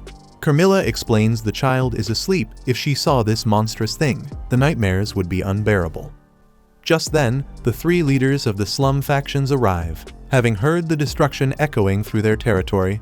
Though they made it out unharmed, many of Linga's werewolves lie injured, unable to move, and nearly half of Loa's orcs are gravely wounded. Xenos tells them what they're facing is likely a form of ancient surface-dwelling life. What he wants to know now is, where did this thing come from? Lo isn't sure, but one of her orcs swears he saw the monster emerging from within the slums. Xenos immediately suspects a connection to the underground guild. But with the threat knocking at their door, there's no time to dwell on it. He shifts to action, ordering the three leaders to gather the wounded in one place for immediate treatment. Elsewhere, perched behind the front lines and peering through a spyglass, the Guide watches the chaos unfold. The golem, he notes, is just as destructive as he had hoped, though perhaps a bit slow. There's certainly room for improvement, but for now, it's enough to get the job done. What really interests him is how Xenos will react when the people he loves begin to fall one by one. This is only the first act, after all, and the Guide couldn't be more excited to see how it plays out. Back amid the burning slums, everyone who's still on their feet rushes to help the injured. Thanks to the rare alliance between the three rival gangs, all those in critical condition are brought to a central spot where Xenos can cast High Heal and recover them all in one go. Once that's done, he orders everyone who's been healed to evacuate immediately. Carmilla raises an eyebrow, wondering why he's so grumpy. He grumbles that it's not exactly ideal being woken up in the middle of the night to save hundreds of lives without any guarantee of compensation. One thing's for sure, the good doctor has no intention of letting whoever did this get away with making him work for free. Meanwhile, the Guide continues watching. He's surprised. Xenos, this so-called healer, might be even more skilled than someone of elite rank. Still, what's the point of healing all those people if the source of their injuries is still out there, tearing through everything? The Guide shrugs. The enemies won the first act. Now, it's time to prepare for the second. For now, with no more wounded left to treat and the golem taking a brief pause, the defenders get a moment to breathe, especially Xenos, who looks like he's had enough and would much rather be in bed. Unfortunately, the monster is still wandering through the slums, which means it's far from finished, no matter how much the doctor might wish otherwise. Carmilla reminds him, there's zero chance the golem just gives up. These things follow their master's orders until the job is done. And based on how it's moving, she bets the command was something along the lines of reduce the slums to ruins. Xenos buries his face in his hands. He's exhausted and overwhelmed. Meanwhile, Carmilla ponders how someone even got their hands on a high-purity magic stone, the kind used as a golem's core. As far as anyone knows, those only exist on the southern continent, in the ruins of the Demon Lord's castle. Not to mention, all such stones were supposedly used up during the Human-Demon War, and the knowledge to craft dark magic systems was lost ages ago. Even the remaining materials are nearly impossible to find. Once again, Xenos is done speculating. He wants to end this now. He rises to go after the towering creature himself. Zofia, Linga, and Lo offer to fight by his side. It is, after all, their home that's being torn apart. To bring the golem down, Carmilla explains, they'll have to destroy the magic stone hidden somewhere inside its body. It's the monster's core, its heart. Without destroying it, the golem will just keep regenerating, making it unbeatable. Xeno sighs. That means they won't be able to salvage the stone and sell it, but it might be their only option. He tells the others to start the attack, he'll stay in the back, providing support. Trusting in the legendary doctor of the slums, the three leaders charge forward. Instantly, they receive buffs boosts to their speed, strength, and impact. With that, their attacks become swift and precise. But then, the golem takes a hit, recovers almost instantly, and lands a massive blow on Linga, sending her flying through half a dozen homes before crashing into the rubble. Amazingly, she's fine thanks to the healer's powerful reinforcement spells. Speaking of him, it's time for Xenos to take action. It's been a long time since he's been in a battle like this, so he needs to focus on two important things. First, the farther away he is, the less effective his spells become, so he needs to keep a certain distance to maintain their potency. Second, while healing, defense, and buffs may seem similar, each one activates differently, so he can't just cast them all at once. Xenos has to protect his allies until they're ready to attack, then boost their abilities, and only after that heal any injuries they might have suffered in the process. When the golem regenerates its hand once again after taking damage, Xenos thinks he knows what to do. He's realized that it takes the monster some time to recover any lost body parts, so he tells his teammates to target its legs. When they do, the creature begins to collapse. But just as it's falling, Zofia notices a child standing directly below about to be crushed. Xenos runs toward the girl, but there's no time to save her. And yet, somehow, the golem adjusts its fall just enough to avoid hitting her, sparing her life. Seeing this, the guide admits that this enemy is full of surprises. In fact, it's clear that the golem has now passed the second act, but what comes next is the beginning of the third and most important one. The true climax, where a final and crucial decision awaits the so-called hero from the slums. Back in the favela, Carmilla points out that golems are only supposed to follow simple commands and shouldn't be capable of what this one just did. Xenos suspects someone used an imperfect magic stone on the creature, especially since the healer just scanned the golem's remains and discovered that Astan himself is inside. Turns out, just a few hours earlier, Astan had gone to see the guide to pursue his revenge no matter what it cost. He was ready to go to the very end for his ultimate goal. The guide watches as Xenos finally understands, the best way to bring life to an imperfect magic stone is to combine it with a living human. The fusion between the stone and a person creates a new type of core. But humans, with their complex emotions, are difficult to control. That's why you need a simpler element, one overflowing with intense negative feelings. The guide had told Astan that the stone was necessary for his revenge, and once it was implanted, the golem was born from the fusion. Now, the guide is eager to see how Xenos will end this fight, because destroying the stone also means killing someone from his old group. The very man who helped him escape the slums. Xenos takes a deep breath and tells the girls to back off. He has to deal with this in his own way now. They protest, saying a healer like him can't take the front line alone. He agrees that would be the smart decision, especially since avoiding the front lines was the 7th lesson his mentor always drilled into him. If you're too busy fighting, you lose focus on supporting your allies. But considering the way things are now, the doctor decides it's something he needs to handle alone. Just like the other leaders, Carmilla realizes it's almost dawn and decides to head home too. She's not much of a fan of the sun anyway. Still, she promises to have tea ready when the doctor returns. Zenos jokes that she'll just leave the tea making to Lily, and the ghost rolls her shoulders in frustration at how easily she got caught. Now alone, facing his rival, Zenos remembers when Astan came to him in this very same place, the slums, where it all began. Setting that aside, it was shocking to see someone as selfish as him save a child. Zenos once heard Guile say that the reason Astan craved money and power was because his younger sister had died. She couldn't afford the medicine she needed. Maybe that child reminded him of her. In the end, there might still be a trace of humanity left in that stone armor. Even if the hate remains, even after Zenos finally got a place of his own, only to be abandoned by Astan later. He always wondered how Astan knew he had nowhere to go back then, and now he understands it's because Astan didn't either. But none of that matters now.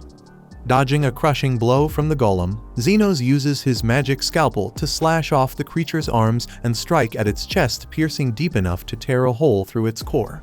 With that, Astan is fully exposed before his former comrade. Not that Zenos feels any joy about it, but at least this will be the last time they'll ever have to face each other. Without hesitation, the healer cuts open the man's chest with his scalpel and declares it's time for their adventure to end. The guide, watching closely, is surprised by the enemy's response. Zenos killed Astan with far less hesitation than expected. But given the apparent abuse he suffered at the hands of that lunatic, maybe it wasn't such an unreasonable decision after all. Either way, the game is over, and it wasn't quite as thrilling as the guide had hoped. But there's no use crying over spilled milk. Still, the guide keeps looking through the telescope and notices the story isn't quite over yet. Instead of just injuring his former ally, Zenos is healing him with every blow, cutting away the parts fused with the magic stone and healing what remains. He knows that if he cuts too deep, Astan will die, but if he hesitates too long, the magic stone will fuse again with the newly healed body. Amazed, the guide notes that the healer is still maintaining such focus and precision even after saving so many people in the middle of a brutal battle. Zenos, in turn, knows the world would probably be better off without this guy. But since he made the choice to let him live, the least the bastard can do is pay the bill for the treatment, especially now that Zenos is broke. Astan asks why he was spared, and the doctor gives him a few reasons. First, before dying, Astan would need to reveal who was really behind all of this. Second, despite being absolute human garbage, he did a few things that ended up benefiting Zenos' life. He pulled him out of the slums and later gave him compensation, albeit out of arrogance. But that single gold coin? It was what Zenos used to save Lily and start his underground clinic. Still, the biggest reason is simple. Zenos just can't bring himself to end it. After all, he's a healer. With that, the doctor plunges his scalpel into the golem's chest, striking the magical core. Instantly, a blinding beam of light bursts from the creature's body.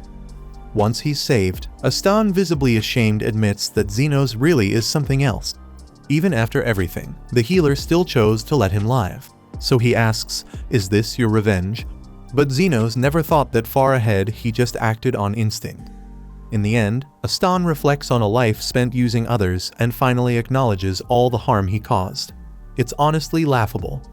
Then, bowing his head, he begs Zenos for forgiveness, not that he believes it'll change anything. Unmoved, Zenos tells him to cut the sob story, because now that he's patched up, it's time to face the consequences of his own actions. And with that, Zenos amplifies his arm strength tenfold and gives one more reason for sparing Astan. He wouldn't have felt right punching someone who was unconscious. Consumed by fury, Zenos lands a solid punch square to Astan's face, no holding back. The guy had put him through hell, and a simple apology wasn't going to cut it. After the beating, the poor man even ends up half naked in the street.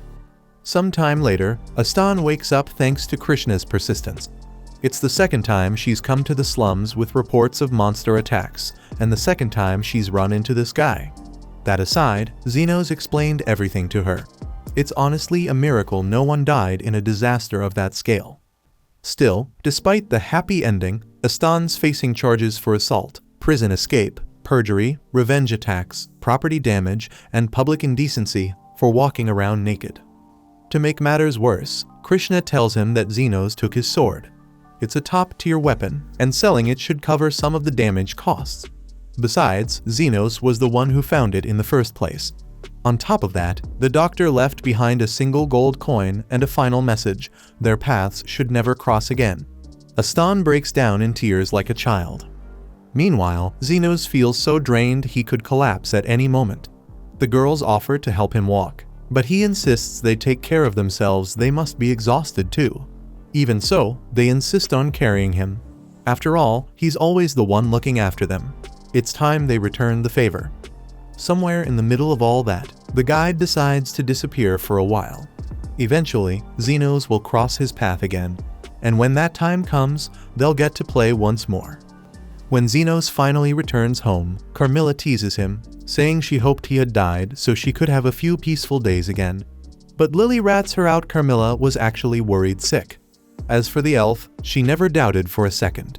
She'd even brewed tea, calmly waiting for her master's return because she knew he'd come back. The next day, the man of the house heads to an establishment to relax after such an intense ordeal. Originally, his plan was to quietly work as an unlicensed healer, but things escalated from 0 to 100 real fast, so he might as well enjoy these small moments of peace. Speaking of peace, someone opens the door to the place where the poor guy was trying to bathe. A few hours earlier, Krishna was frustrated that the investigation into the liar behind the golem attack hadn't turned up much. Still, at least it was confirmed that the culprit is someone known as the Guide. Tracking him down, however, is proving to be no easy task. The place where he met with Aston was already abandoned, and the Guide left no trace behind.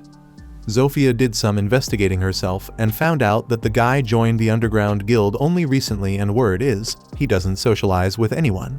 Linga heard the same. According to Lobist, the underworld demands that everyone keep their past a secret, so you won't get much by asking around. The Iron Maiden assures them the Order of Knights is still on the suspect's trail, but she fears he won't resurface anytime soon. That said, the three faction leaders agree this man will show up again eventually. The problem is, it's clear he won't be easy to deal with. There's a real chance he'll deepen his ties with the underworld. The kingdom's official investigator asks the demi-human girls to stop throwing around wild guesses, to which they respond that the vice commander's efforts haven't been much different. Xenos tries to keep things civil, suggesting that at least they're all sitting at the same table to talk. But Krishna quickly reminds them that, as a royal knight, she's legally forbidden from sharing tea at the same table with a group of demi-humans. Finally, the doctor, clearly out of patience, asks everyone to calm down, but then promptly kicks all the women out of the clinic. He's tired and will only be seeing emergency patients today. After that, red-faced and clearly nervous, Lily walks into the room and says she's been thinking. Ever since the golem incident, the masters looked exhausted, so she wondered what she could do to help him relax. She had a place in mind that might help, but before she could finish her thought, someone cut her off. It was Zofia, who bursts through the door and boldly suggests they all head to the hot springs to unwind after all the golem drama. Xenos thinks it's a good idea and accepts the invite, leaving Lily heartbroken and cast aside by the sheer audacity of that shameless lizard. Zofia, meanwhile, is beaming with joy. Then Linga shows up with the exact same idea. That wild chase with the stone monster clearly pushed her limits. Again, Xenos agrees, and the wolf girl runs off, thrilled. And of course, Lo barges in just like the others. But before she can say a word, the doctor already assumes she's here to ask him to go to the hot springs. Overwhelmed by what she believes to be a deep mental connection between them, the orc gets teary-eyed and heads out, emotionally moved. But then, in a twist that surprises everyone, even Krishna gives in to the charm of the underground doctor. She opens the door, this time a little more politely, and invites him to the same gathering. After receiving all these invitations, Xenos can't help but wonder why all of them had the exact same idea. When he turns to Lily and asks what she was going to say earlier, the elf is already fed up. Instead of answering, she just pouts in silence. That's when Carmilla shows up, laughing at how all these women are going nuts over Xenos in a towel and hot water. It's been ages since she went to a place like that herself. It might actually be fun to tag along. Xenos scolds her for behaving so crudely for someone who claims to be a high-class specter, but she brushes off the remark like it was nothing. And so, we circle back to the moment when Zenos' peace is shattered by the first visitor of the night, and that visitor is none other than Zofia, the tornado. She places a fake sign saying the men's bath is under maintenance, then sneaks into the doctor's side. She confesses she'd love to jump on him right then and there, but since she's afraid he might hate her for it, she tries to approach him a little more delicately. In fact, she mentions how people have been saying she seems calmer lately, probably because of the friendships she's built with other races in the slums. That kind of harmony would soften even the roughest person on the streets. She used to be a completely different woman, and now she's even talking to a royal knight, something once unthinkable. According to Zofia, it's all because of Zenos. She believes this man has the power to change the world just by bringing people together. Zenos, however, insists he's just a shady healer running a rundown clinic. By this point, Zofia has gotten a little too close, and when the doctor refuses to drop his guard despite her sweet talk, she decides to get physical and lunges at him. Just then, Linga enters, maybe to save him, or maybe not. Claiming she got dizzy from the heat and walked into the men's bath by mistake, she goes head-to-head with Zofia. But let's be honest, her goal is to have the man all to herself. Out of nowhere, Lo bursts from underwater, joining the fight with zero shame and no towel, unlike the others who at least showed a bit of decency. Finally, Krishna storms in and orders all of them to get out of the men's area. They fire back, pointing out that she's also somewhere she shouldn't be. So she quickly claims she just confused this bath with the women's side. Furious that his piece has officially been flushed down the drain, Zenos shouts for them all to get out. Meanwhile, in the real women's bath, a young woman hears the yelling and wonders what the hell is going on. From the sound of that shout, she worries some creep might be nearby threatening to ruin her trip to Flam, the city of hot springs. Just then, the demi-human girls finally show up where they should have been from the beginning, grumbling about how Zenos never lets his guard down. The human girl already there is stunned by the sudden crowd and finds herself staring at them just a little more than she probably should. Zofia asks what she's staring at, catching the girl off guard. Lo is convinced it's just her usual charm pulling in women, supposedly a common thing for someone as privileged as her. Sitting next to the human, Lily complains that, unlike the other girls, she doesn't have melons for breasts, and because of that, she didn't have the courage to show up near Zenos. That said, the elf glances to the side and realizes that the human beside her isn't exactly well endowed either, and that's when it hits her. The smaller a woman's chest, the bigger her heart. Suddenly full of confidence, the little elf steps into the water with a spring in her step. That's when Carmilla finally shows up. Aware of Lily's insecurities, she tells her not to worry. Just like wildflowers in the field, melons grow in their own time. And even if they don't, not everyone prefers them big. Lily wants to know if it's actually possible for someone to like them small, and the ghost nods, waxing poetic that there's a whole abyss of understanding children aren't ready to grasp.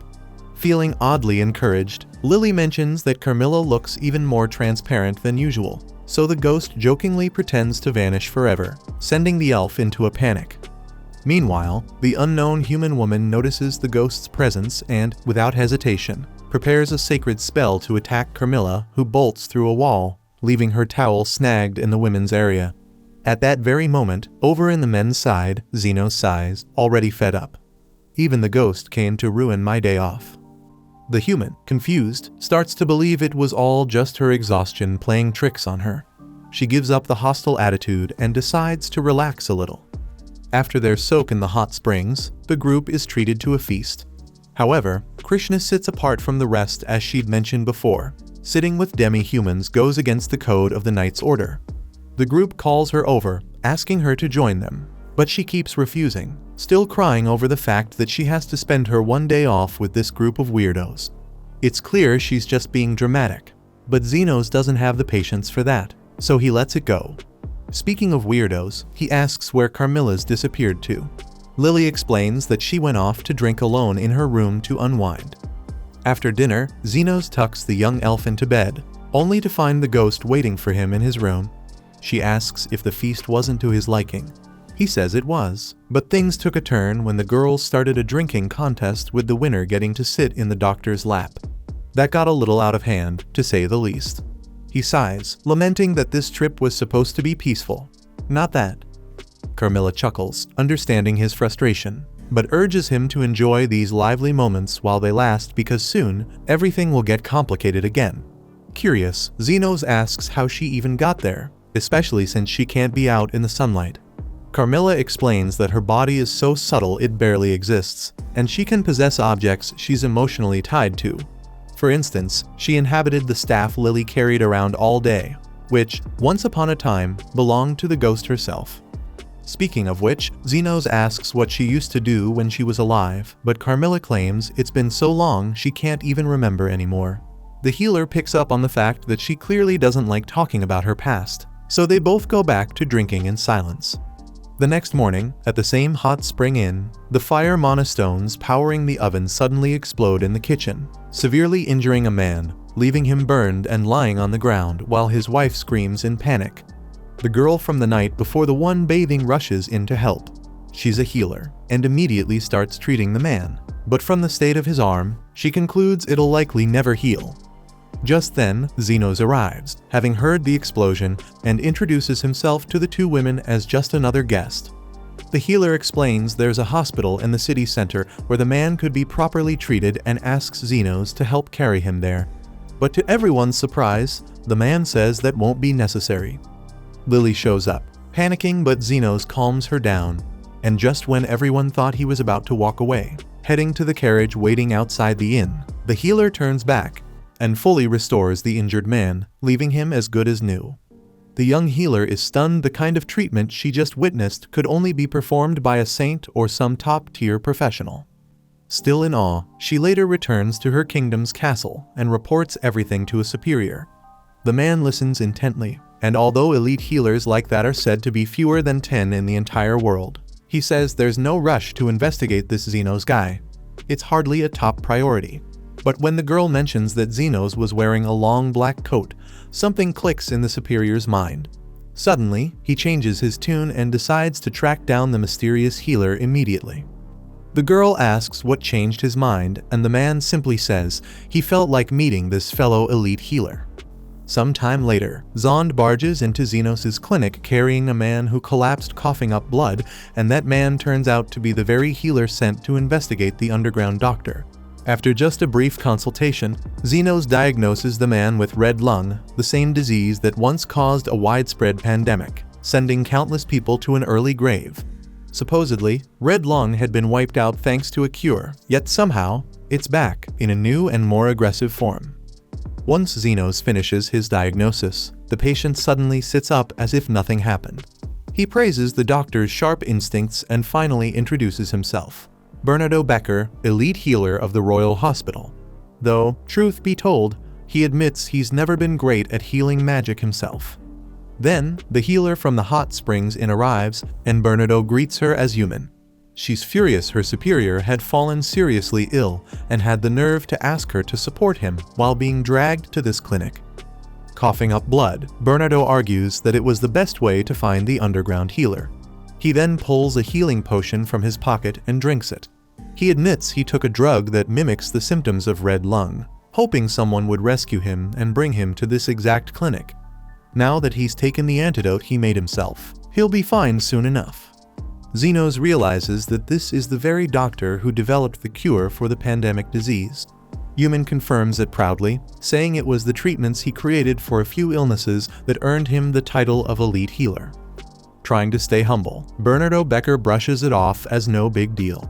By the way, when he heard there was a healer wearing a black coat around here, he thought he might run into an old acquaintance, but it turned out to be someone else. Zenos explains that the coat belonged to his mentor. Though he never learned the man's name, he simply never said it. In any case, Becker invites Zenos to work at the Royal Hospital, to help with a case where a stranger might have an easier time getting involved. Just then, the three demi-human leaders arrive at the clinic, drawn by the sight of the clinic's raised red emergency flag. Zenos figures it must have been Carmilla who raised it. The three women stand in front of the doctor, blocking his way, unwilling to let the Royal Hospital take him away. Impressed by how fiercely the healer is protected in the slums, Bernardo changes his approach. He proposes an official service agreement to formalize Zenos' work with the Royal Hospital. Zenos agrees without hesitation. Now that the authorities know about his underground clinic, it might be useful to have them owe him a few favors. He also recalls how, during the Red Lung pandemic, the Royal Hospital handed out free medicine throughout the slums, saving countless lives. Yuman explains that it was Dr. Becker who made sure the antidote reached the poor, even paying for it out of his own pocket. The three leaders acknowledge how much that helped back then, and Zenos seems excited to learn that this healer once knew his mentor. Before long, Bernardo Becker wins over the hearts of the slum residents. Finally, the royal doctor promises to help Zenos return to a peaceful life once their mission is complete. He officially invites the underground healer to join him on a mission whose details remain a mystery for now. In the next moment, the underground healer is dressed in a very different outfit than usual. Standing in front of the royal hospital, Zenos walks confidently in his crisp white uniform, clearly impressed, as he follows Bernardo Becker to his research lab.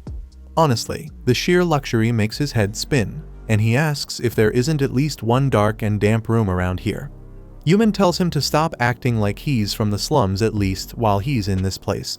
But there's just no way he can leave behind his roots like they're not an essential part of who he is. Eventually, Bernardo leads the guest to his office and starts going over the mission.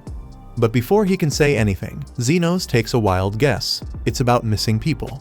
When the elite healer confirms it, Zenos makes it clear that finding lost folks isn't exactly his specialty. But all the royal doctor really wants is for him to walk around and gather a few leads. Besides, special students at the Royal Hospital can access all sorts of programs through recommendations, unlike regular students, which makes information gathering way easier. That said, the idea is for Zenos to act under the name Zeno, someone who just arrived from abroad. Skeptical, Zenos seriously doubts this story will hold up, but Bernardo assures him that having an elite healer backing his identity makes everything run much smoother. The outsider kind of likes the idea of blaming the royal doc if things go south, and Bernardo jokes that, at this point, their fates are pretty much tied together. Later on, Zenos follows Yuman to check out the dorm where he'll be staying and is met with a warm welcome from Lily, who, for some reason, is already there. Confused, the boy asks what's going on, and Yuman explains that according to the rules, close relatives and important individuals are allowed to live in the dorms together. Lily confirms this and proudly says she qualifies as the doctor's wife, though Yuman corrects her, explaining that on paper, the elf is listed as his younger sister. Either way, Zenos had been worried about leaving the little one behind, so he's thankful for the chance to keep her close.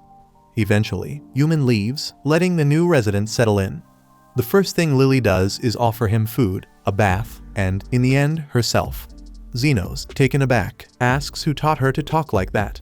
That's when Carmel appears, shamelessly admitting that it was her. The doctor gets irritated and demands to know what that ghost is doing here. She casually replies that she came to be a nuisance, just as he suspected. Running out of patience, Zenos points out that a spirit like her will be exorcised the moment she's spotted by one of the many healers living in this place. But Carmel argues that she can't really be considered a nuisance if she's scared of those things. Besides, not everyone can use healing magic like this kid. And honestly, as Zenos sees it, that's just how this woman is, and nothing's ever going to change that. Later, in the cafeteria, he meets up with Yuman, who's trying to get used to calling him Zeno. She wants to know how the orientation went. He says it looks like he'll be going around to different places, though he still doesn't know how people even get a regular healer license here. Yuman explains, first, he needs to enroll in a preparatory school for healers. If he passes, he'll spend a few years studying there. Then, if he passes the exam, he'll earn his license. Zenos is shocked at how much of a grind it is to get this damn license and admits that healers really are impressive for going through all of that. Yuman finds it ironic someone so gifted praising others like they're somehow better than him. She goes on to explain that once he passes the test, Zenos will be sent to work in a royal hospital branch or get an adventurer's license to work out in the field. Some people also end up serving the nobility or the military. After gaining enough experience, he'll eventually be able to take a test to move up the ranks. Zenos doesn't seem the least bit excited about this mountain of exams he'll have to climb just to make it in this place. His head's already starting to hurt. Wanting to change the subject, he asks about the missing person. Yuman tells him it's someone named Alfred, a senior of hers, a high-level healer, and the assistant head of the lab. Alfred is known for being incredibly talented, kind, and attentive. He also played a key role in curing the red lung disease. Realizing how important this guy is, Zenos asks if there are any leads to kick off the search. Yuman is just about to share the first clue when someone else walks into the cafeteria and grabs everyone's attention. According to Yuman, that's Professor Goldrin, the vice director of the Royal Hospital and a 7th class advanced healer. Zenos asks what this class thing is about, and Yuman explains that healing ability is ranked by levels, from beginner to advanced. A 7th class healer is the highest level before becoming elite. Zenos watches the entourage trailing behind the man and figures he must be a big deal. Yuman confirms that Goldrin is in the running to become the next director, since the current one is elderly and often absent, so the vice director is basically acting as the head now. She adds that the hospital has changed a lot since Goldrin stepped into his role. For example, while the rich get treated like royalty, the poor have been getting less and less attention. Goldrin seems more focused on pushing his political agenda than actually improving his healing skills, and there are rumors that his promotion to 7th class wasn't based on merit, but on connections, what they call the who-you-know factor. Apparently, he had the full backing of several nobles who wanted him representing their interests on the board. Given all that, Zenos decides to steer clear of this guy. If there's one thing people like that hate, it's the poor. But Yuman's not so sure he'll be able to avoid him. She suspects Goldrin might be involved in Alfred's disappearance. The man is so ambitious that he seems determined to gather as much talent as possible under his command. He invited Alfred over under the pretense of borrowing the lab he shared with Yuman. Bernardo Becker wasn't happy about it, of course, but since Goldrin had financially supported the red lung cure, Becker felt indebted and eventually gave in. Alfred himself thought it would be a great opportunity to broaden his horizons, but just a month later, he vanished. To get close to Goldrin without raising suspicion, Zenos needs to stand out in the Royal Hospital's programs enough to catch the professor's attention. If that happens, the professor will approach him on his own. Naturally, Zenos doubts he's capable of pulling that off. After all, he's nothing more than an underground doctor. Yuman, on the other hand, is stunned that this guy has absolutely no clue what he's really capable of. Speaking of what people are capable of, an annoying guy approaches the girl in the most intrusive way possible. When Yuman sees it's the unbearable Crescent, she tries to brush him off. But since he's part of Goldrin's faction, the guy thinks he can do whatever he wants, whenever he wants, and keeps pestering her. Then he turns his attention to Zenos, saying he must be the special student who enrolled recently, and warns him to try not to embarrass the person who recommended him. After that, Crescent finally walks off. Yuman explains that the two of them used to be classmates, but ever since he joined Goldrin's group, he's been acting like he's all that. Zenos doesn't care much, though, and just heads off to class. In the next scene, we get a glimpse of Zenos' childhood, specifically a memory of when he was observing the muscle distribution and blood vessel network of a man collapsed in the middle of the street, trying to heal him. But instead of saving the man, all he gets is a punch in the head from his master, who tells him he should focus his energy on examining the living, not the dead. Back then, alongside his fellow student Veritra, who was also training under the same teacher, they were often praised for how much they'd improved in just a year. But the man made sure they didn't get cocky just because they'd learned to close a few wounds. That, he said, only made them third-rate healers. Veritra added that healing and comforting might make you second-rate. And Zenos chimed in, saying that only the best in the world would ever be considered first-rate, something he'd heard so often it had started to haunt his dreams.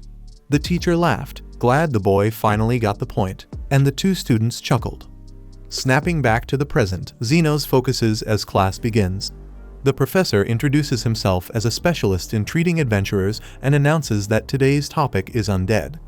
As the lecture goes on, Zenos reflects on how he already knows a lot about the subject from experience, but the structured way it's being taught actually makes everything much easier to grasp. At one point, a student asks about specters. The professor finds the question interesting, as very little is known about these high-level, undead, mainly because hardly anyone has seen one, and most adventurers who do end up dead. In short, if you run into one, the best thing you can do is run away. What's worse, the ones that can speak are even more dangerous. Zenos starts to worry because there is a specter in his room right now, and it doesn't seem like these people are particularly fond of them. Anyway, the professor asks the class to share their experiences with the undead. That's when Crescent Wembley proudly claims he once took down about 30 ghosts during his years as an adventurer. He gets a round of applause from the class, then turns to Xenos and asks if the special student has a story of his own. Spotlight on him, Xenos knows that drawing too much attention would be a terrible move, even if he could wipe out 50 ghosts in one go. So, he decides to say something similar, claiming that he, too, defeated about 30 of them during his travels, trying to match the obnoxious guy. Crescent grins slyly and accuses him of lying.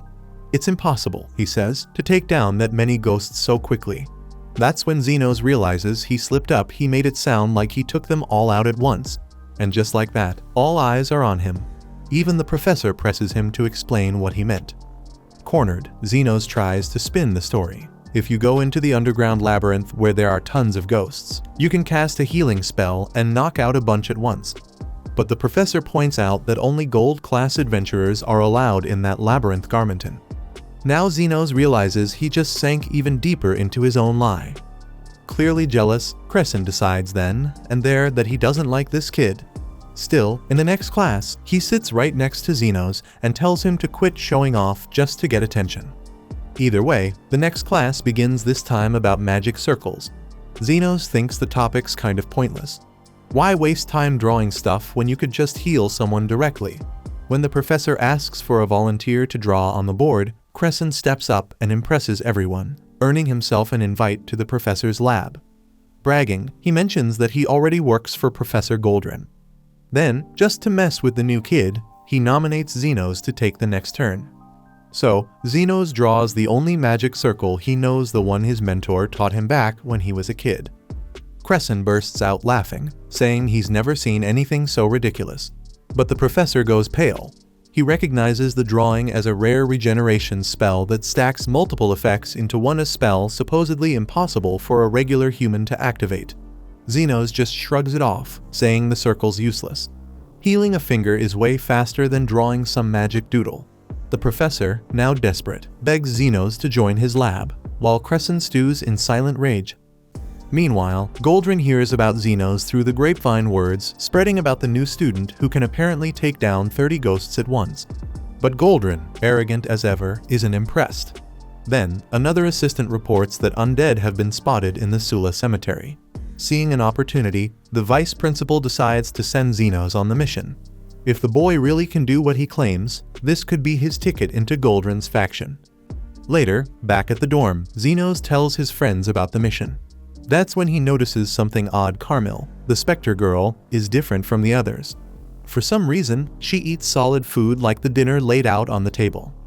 At night, a group of healers is sent to the Sula cemetery to exorcise the ghosts, and the doctors quickly get to work banishing the first few spirits.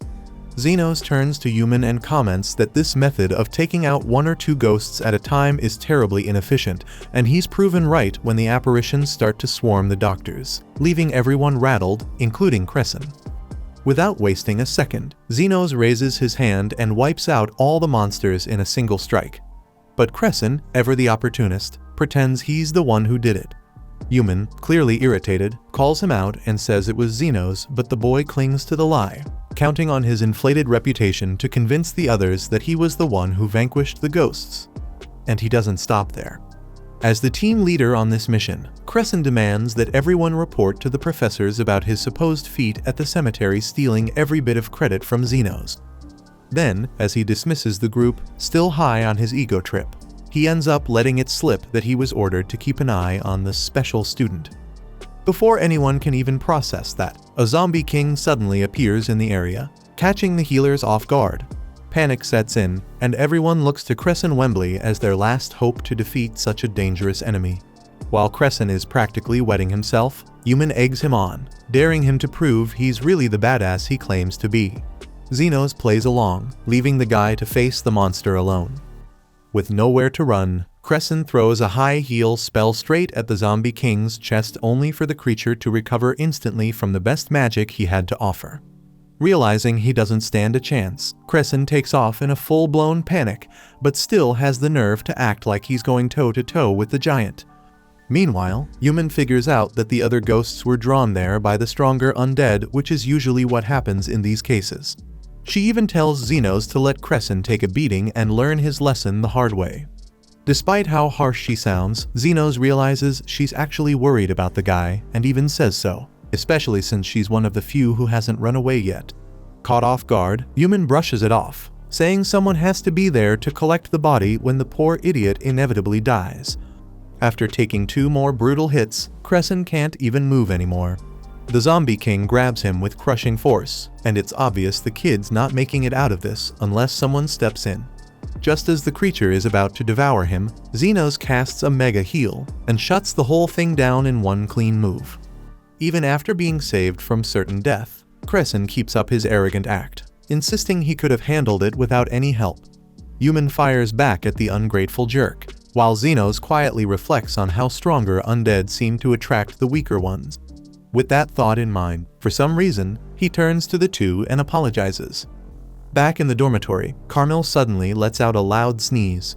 Lily asks if she's caught a cold, but the ghost scoffs at the idea as if someone from the top of the undead hierarchy could ever get sick. According to the ghost, this is happening because someone must be thinking about her. Lily says Carmilla must be pretty popular, and the spirit laughs, complimenting the elf stew. Lily smiles, enjoying how good her friend is at giving compliments too. The two share a laugh until Xenos walks through the door. He explains that a bunch of undead are being drawn to an even stronger one, but Carmilla doesn't look surprised. She figures her own magnetic aura must have spilled all the way into that graveyard. She teasingly asks if Xenos is planning to kick her out because of it. But the doctor decides it's safer to keep the ghost nearby, considering the kind of effect she seems to have. Lily finds the whole thing adorable and wishes the human would say something like that to her too. Carmilla, on the other hand, gets flustered and can barely hide it. She argues that it's at least curious for a guy to ask an outcast spirit to stay by his side, but hey, if he insists, she's more than willing to be a massive pain in everyone's life. Back at the academy, Crescent is called into a meeting where a superior tells him that, according to the other students, he did remarkably well during the undead extermination. The downside is that it means the so-called special student, Xeno, didn't live up to expectations. Crescent is told to keep supporting the professor's cause and is dismissed. But then, the young student has a moment of integrity. After a bit of internal struggle, he admits that while he did do well, it was actually Xeno who took down the undead horde and the Zombie King. Leaving the meeting, Crescent's ego takes a hit for telling the truth, but now, in his mind, he and Xeno are officially even. Meanwhile, Xenos hears from Bernardo Becker that he's been summoned by the Goldrin Research Lab following the success of the undead mission. Xenos is surprised. He thought the narrative was that Creason had carried the entire operation, but it's good to know he's finally getting some credit. Becker tells him the next step is an interview with Professor Goldrin. Xenos is already nervous about the Academy's never-ending bureaucracy, but Becker makes it clear there's no skipping steps. Goldrin's particular about authority and titles. Xenos, slightly annoyed, asks why Becker isn't considered more important than Goldrin after all. He's an elite healer. But Bernardo explains that having a title doesn't mean you hold political power. In his case, recognition came from developing medicine, not from status. Still, Xenos accepts the challenge and shows up to meet Professor Goldrin, who's accompanied by his second secretary. Wasting no time, Goldrin asks what the special student can do. Xenos replies honestly, the only thing he knows in life is how to heal people. The professor scoffs it's the bare minimum for a healer. With the kind of power Xenos has, he should be aiming higher. Healers, after all, hold enormous influence in this country. In fact, the nation's history is basically the history of its doctors. Right now, though, the ruling class is reaping most of the rewards, and Goldrin intends to join their ranks soon, ensuring his faction gets its fair share. In his view, people should receive care equal to what they're capable of offering in return, especially healers. As vice director of the Royal Hospital, he's blunt. Not all lives are equal, and of course the rich and poor would receive different levels of treatment. With that said, he asks Xenos to recreate the magic circle he drew in their last class, just to see if he'll be useful. Without hesitation, Xenos sketches it out on a piece of paper, then asks what exactly this proves. Goldrin explains, it's evidence of Zenos' knowledge in healing magic and whether that knowledge has questionable roots.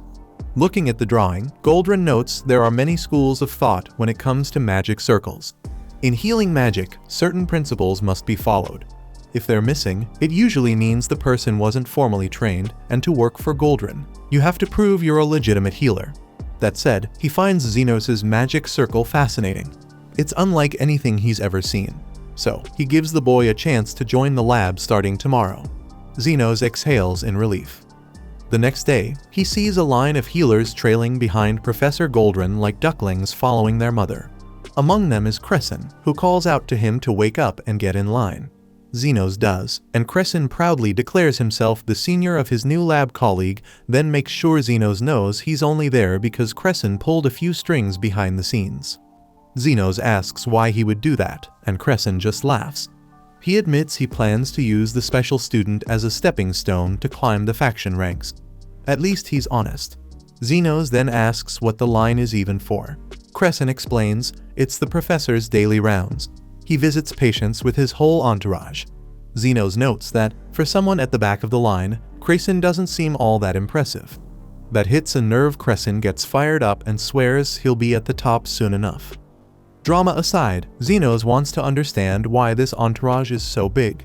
Crescent explains, it's all about making an impression, especially since Goldrin only visits the upper class. Hearing that, Zenos breaks away from the group and runs straight to the front.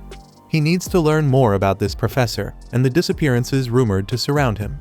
Soon, he catches up to Goldrin, who's listening to a patient complain about a sharp pain after twisting his ankle getting out of bed.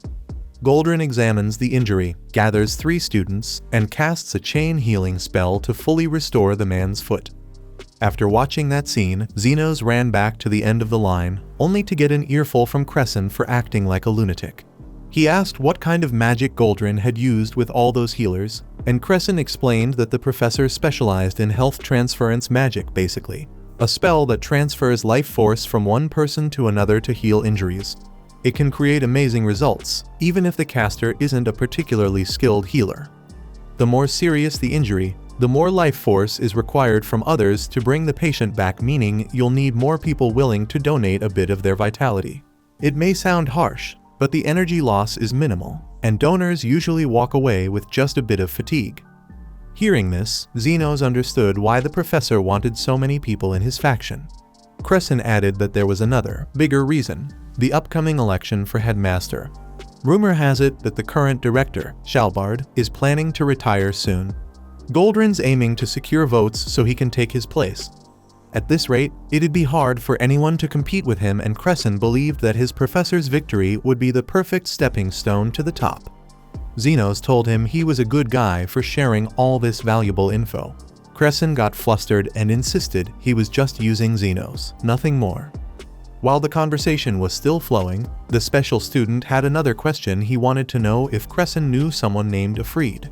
According to him, Afreed was just some loser who disappeared after disappointing the professor.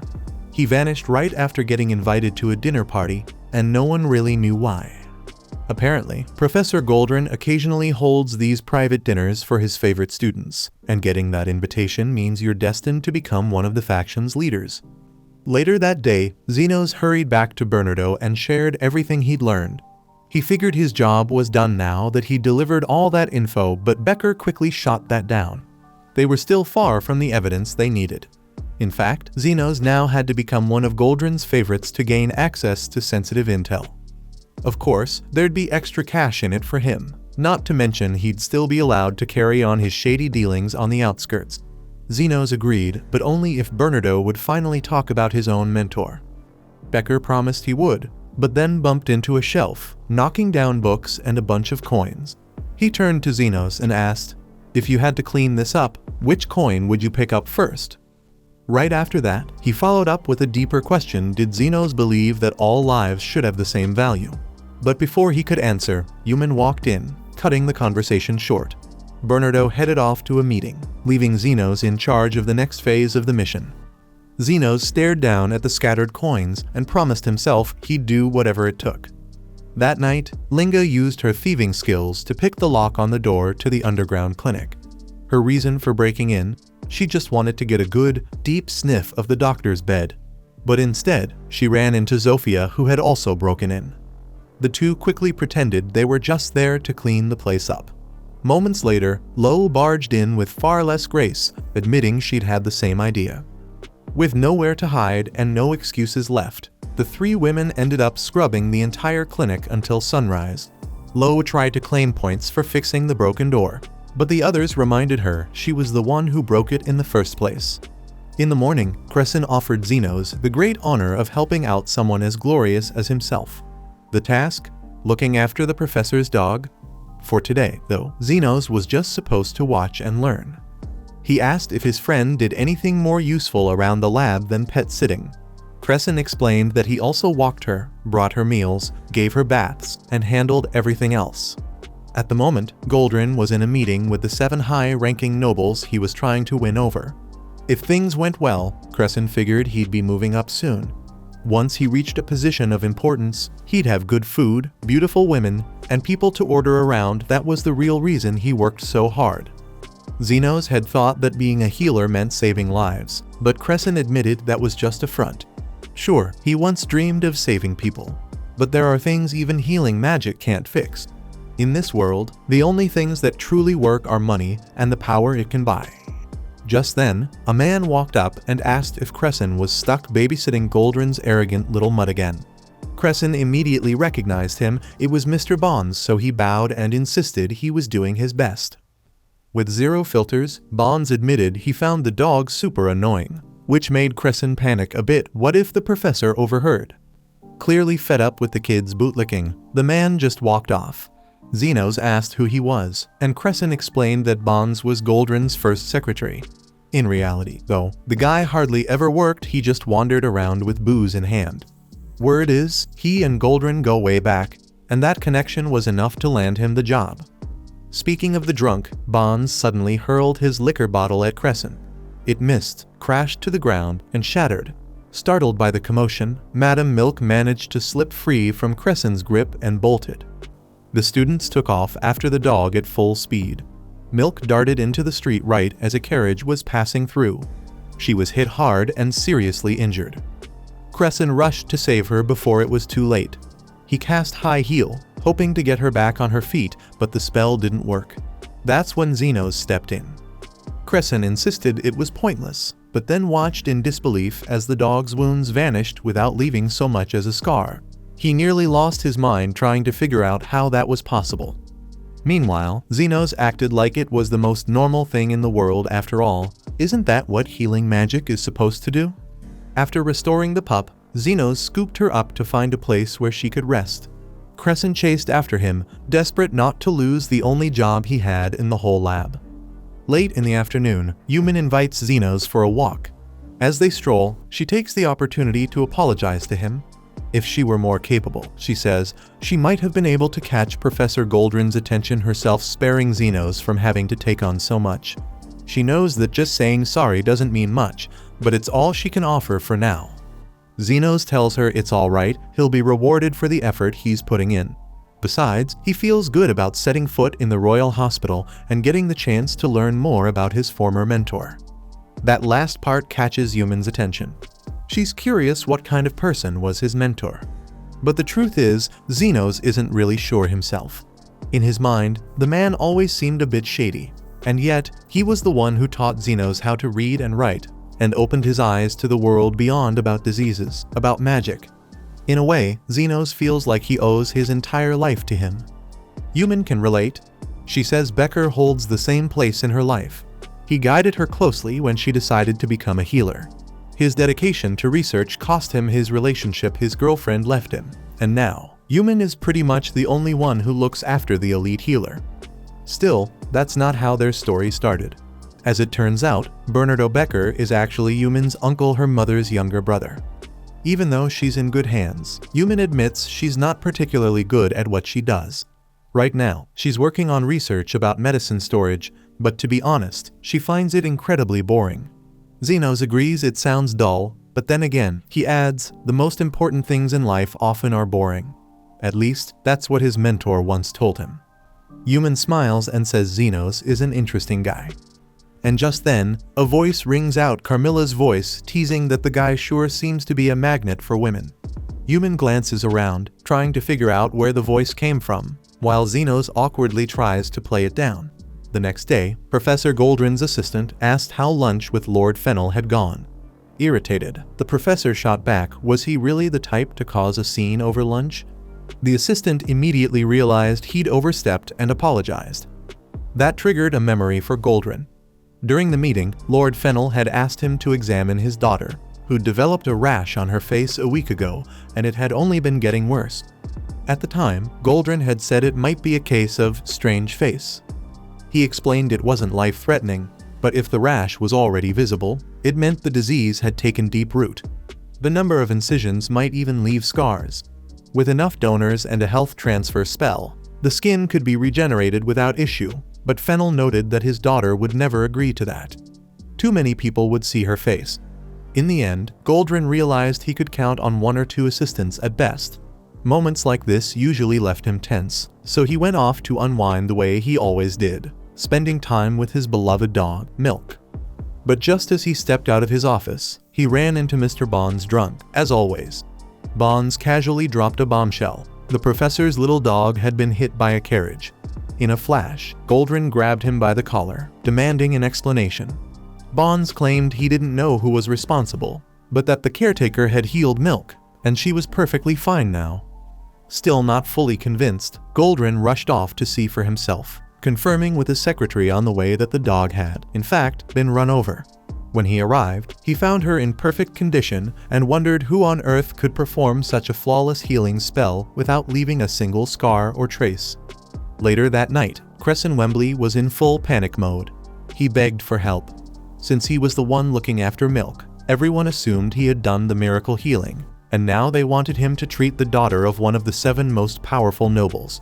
She had strange face, and it had advanced so far that they'd need to remove a huge section of tissue. The scarring was expected to be so severe, most considered it better to leave the disease alone. If he messed up this noble girl's face, Crescent would be finished. Yuman asked why Professor Goldrin dumped such a nightmare task on a kid like Crescent, but Crescent just muttered that maybe the Academy finally realized how brilliant he was. That didn't hold for long. He gave up on the lie and admitted Goldrin had asked him directly. Unlike the Zombie King incident, where he failed to give credit to the special student who actually saved the day, this time Crescent claimed the healing was his, afraid he'd be discarded by the Academy if the truth came out. At that moment, Lily arrived with tea for the guests. Crescent hadn't expected Xenos to have such a cute little sister. The girl blushed at the compliment, but made it very clear she belonged to her big brother. Confused, Crescent asked if they were that kind of siblings. Xenos quickly shut that down. Regardless, Crescent declared that if she was Xenos' sister, then she was his sister too. The elf didn't seem thrilled by that idea. At dawn, Lord Fennel called an emergency meeting with Professor Goldrin. His daughter Charlotte was refusing the surgery. She had locked herself in her room, convinced that any scar on her face was unacceptable. Fennel's only hope was that the doctors could heal her without leaving a single mark, so he asked Goldrin to convince the girl to go through with the procedure. So Fennel, Goldrin, Crescent, and Xenos headed to her room. Just before opening the door, Charlotte grumbled from inside, reminding her father he'd promised her a Firefox fur scarf for her birthday, and she'd gotten nothing. Goldrin gently asked for her trust, assuring her he could cure the illness. But she flat out refused. She wouldn't even think about a blade touching her face. In her mind, this was all a setup by that jealous girl from the Geese family, who'd always envied Charlotte's stunning beauty. Outside the door, Crescent had a brilliant idea. They'd convince Charlotte to undergo surgery, heal her flawlessly, and she'd fall in love with him. Then they'd marry and bam, he'd become a noble. Genius. With that fantasy in his head, he asked to speak to Charlotte alone. But as soon as he introduced himself, she dismissed him outright, saying she wouldn't talk to some lowly assistant. Just like that, Crescent's romantic dreams were crushed, and he concluded that women simply couldn't be trusted. Goldrin subtly nodded toward Xenos. It was his turn to tame the beast. Unbothered, the rogue healer approached Charlotte and said that if she didn't want the surgery, that was totally fine. Anyone would be scared to have their face cut open, and since the disease wouldn't kill her, it made sense that she might decline. Worst case, her face would just age dramatically, but she'd probably get used to it. Then he left. Goldrin grabbed him by the shoulders, visibly asking, "What the hell are you doing?" But to everyone's surprise, Charlotte opened the door and invited them in. The first thing Crescent noticed was the collection of magically projected photographs, each one worth a fortune, no doubt. Charlotte asked if it was true she'd end up looking like an old lady. Crescent confirmed it, but she immediately told him to shut up before he stunk up the room with his breath. Goldrin stepped in, a bit embarrassed, and admitted that yes, it could happen. Strange face, if left untreated for a month, could evolve to resemble the wrinkles of an elderly woman. The only way to prevent that was through surgery. Faced with that hard truth, Charlotte freaked out. She didn't want surgery, but she didn't want some hideous tumor on her face either. Crescent watched, thinking she's spoiled to the core. Fennel tried to reason with her. If nothing was done, the growth would only get worse. She needed to let the professor operate and remove it without leaving scars. But that only made things worse. Charlotte didn't trust Goldrin, and before storming off, she made one thing crystal clear. She would never agree to the surgery if there was even the slightest risk of scarring her face. In the end, since it was Zenos who managed to convince the girl to at least open her bedroom door, the professor turns to him as if to pass the responsibility onto the student. So Zenos heads out to a balcony where several birds are kept in cages. That's where Charlotte is. He asks if she likes birds, but she throws the same insult again, saying she can smell his breath from across the room. Ignoring the jab, Zenos gently picks up one of the injured birds, and Charlotte explains that she found it yesterday in the garden. According to her, the poor thing can't fly anymore just like her. She won't be able to wear her beautiful dresses and dance at the balls again. For the last time, the healer asks if she wants to be cured, and this time, she snaps. Yes, she says as long as she doesn't end up with scars all over her face. She demands to know who he thinks he's talking to, and the doctor calmly replies, "A patient." As he says that, the wounded bird takes flight. That moment makes Lord Fennel's daughter look at Zenos in a different light. He goes on to explain that if Charlotte has a condition and is asking for treatment, then she is his patient, and it doesn't matter if she's rich or poor. His job is to heal patients. The bird lands on her finger, and Zenos adds that she will dance again, just like that bird now flies again. In the next scene, we see that Charlotte finally agreed to undergo surgery. In the operating room, Fennel begs the doctors to take good care of his daughter, while Zenos notices that Bernardo Becker has already prepared the sedative. Right before the procedure, Goldrin reminds the team what's at stake if the students fail this important mission, and Crescent visibly trembles at the warning. Seeing him shake, Zenos offers to take over, especially since he's done this kind of surgery before back when he was just a kid. But Goldrin reminds them that it was Crescent, the caretaker of Milk, who healed the puppy, so he should be the one to operate. The boy tries to push back, but it's no use. So Crescent positions his scalpel near Charlotte's face. Zenos tells him to stop trembling or else the girl's going to walk out of surgery looking like Chucky. Crescent mutters that this operation is ranked a plus in difficulty, but the professor isn't in the mood for complaints. He tells the student to begin. Crescent remembers that the roots of the strange face usually grow toward 3, 7, and 10 o'clock. But before cutting, Zenos uses his scan ability to do a deeper check, revealing that the roots don't always follow the same pattern. In Charlotte's case, they point toward 2, 6, 9, and 10 o'clock. With that, Zenos tells Crescent to follow his instructions exactly. Hours later, Crescent Wembley is handling the surgery surprisingly well, carefully following Zenos' whispered directions. Even Professor Goldrin is impressed. But at a critical moment, the young surgeon discovers that the roots are tangled up in the nerves. In other words, he'll need to cut the nerves to fully remove them. Goldrin urges caution, saying that doing so could drastically alter the girl's appearance. On the other hand, Crescent argues that leaving the roots could make the tumor grow back, and they could always convince Charlotte to do a follow-up procedure at the Royal Hospital. Still, the vice principal insists that the roots must be removed immediately, otherwise, they could grow back stronger than before and damage his reputation at the academy. If they go through with it, Charlotte's face might change, but if they don't, she could end up severely disfigured in no time. So, even if it hurts his chances in the upcoming director election, Goldrin is willing to accept some damage to prevent worse. Then, he intentionally distracts Crescent and causes the student to cut one of the girl's nerves and immediately shifts the blame onto him in front of Charlotte's father, who's waiting outside and overhears everything.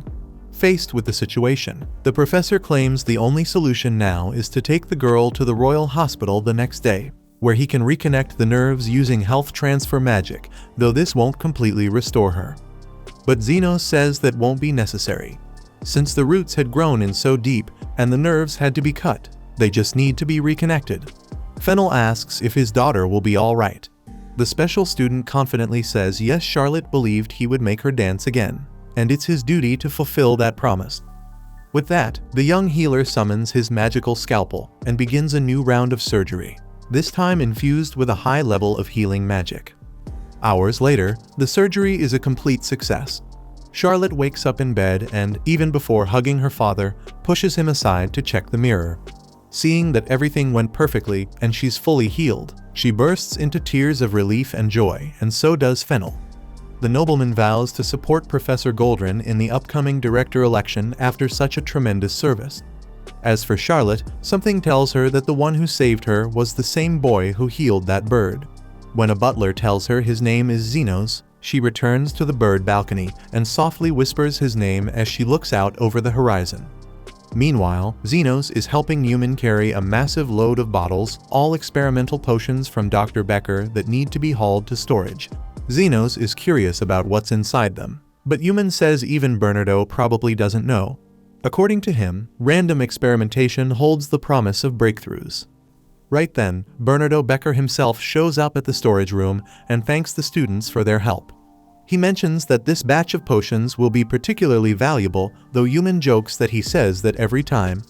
Setting that aside, the doctor already heard about how the noble girl's surgery went, and he's not surprised. With a student like Zenos, it was only a matter of time before Professor Goldrin gained even more prestige. And speaking of the professor's assistant, the other helper bursts into the storage room, completely out of breath. Crescent, nearly gasping for air, announces that he and Zenos have just been invited to one of Goldrin's dinners. As the others gather around to congratulate them, Newman points out something strange. Normally, Crescent would be all smug and throwing around sarcastic remarks, but right now, he's surprisingly chill. Even Crescent himself can't quite explain why he's acting this way. Still, Newman reminds him that this could finally be his shot at the long-awaited promotion he's always dreamed of. At that, Crescent snaps back to his usual self and swears he's going to make Newman work her tail off once he becomes a big shot at the academy. She laughs, relieved to see her friend hasn't changed all that much.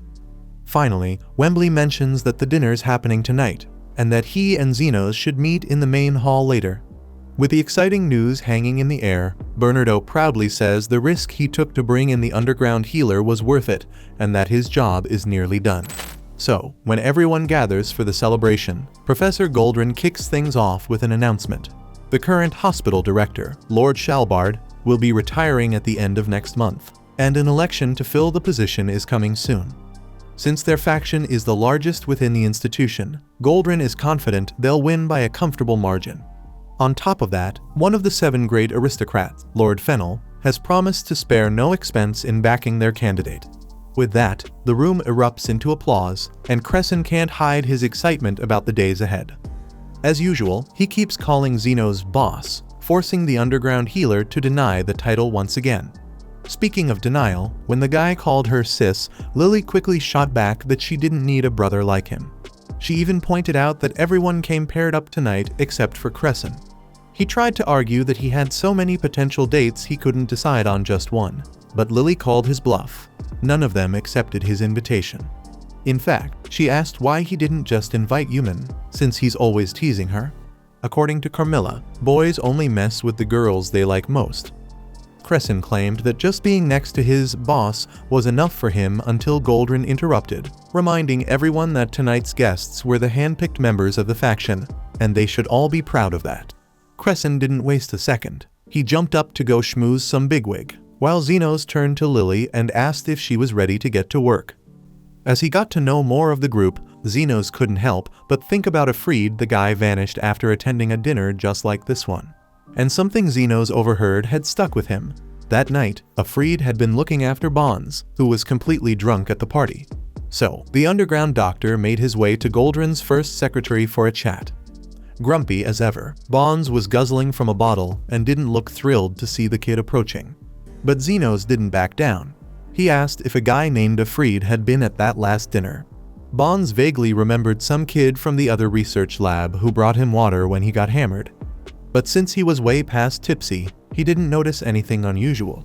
Still, he thought Afreed was a good kid, not like the stuck-up brats nowadays who completely ignore him. Then again, he admitted that might be because Goldrin tells everyone he's a liar and to keep their distance. Zenos wondered why the professor would say that about someone he appointed as first secretary. Bonds didn't seem to care. Thanks to this job, he said, he could live the carefree, boozy life he'd always wanted. Lily then asked how he ended up as Goldrin's secretary in the first place. Bonds started saying they had some unwanted ties, but realized he was talking too much and abruptly walked off.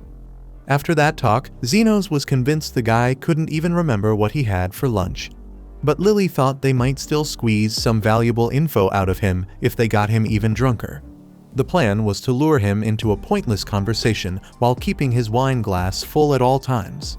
Soon enough, with his glass being topped up over and over again, Bonds began spilling his life story without a hint of suspicion.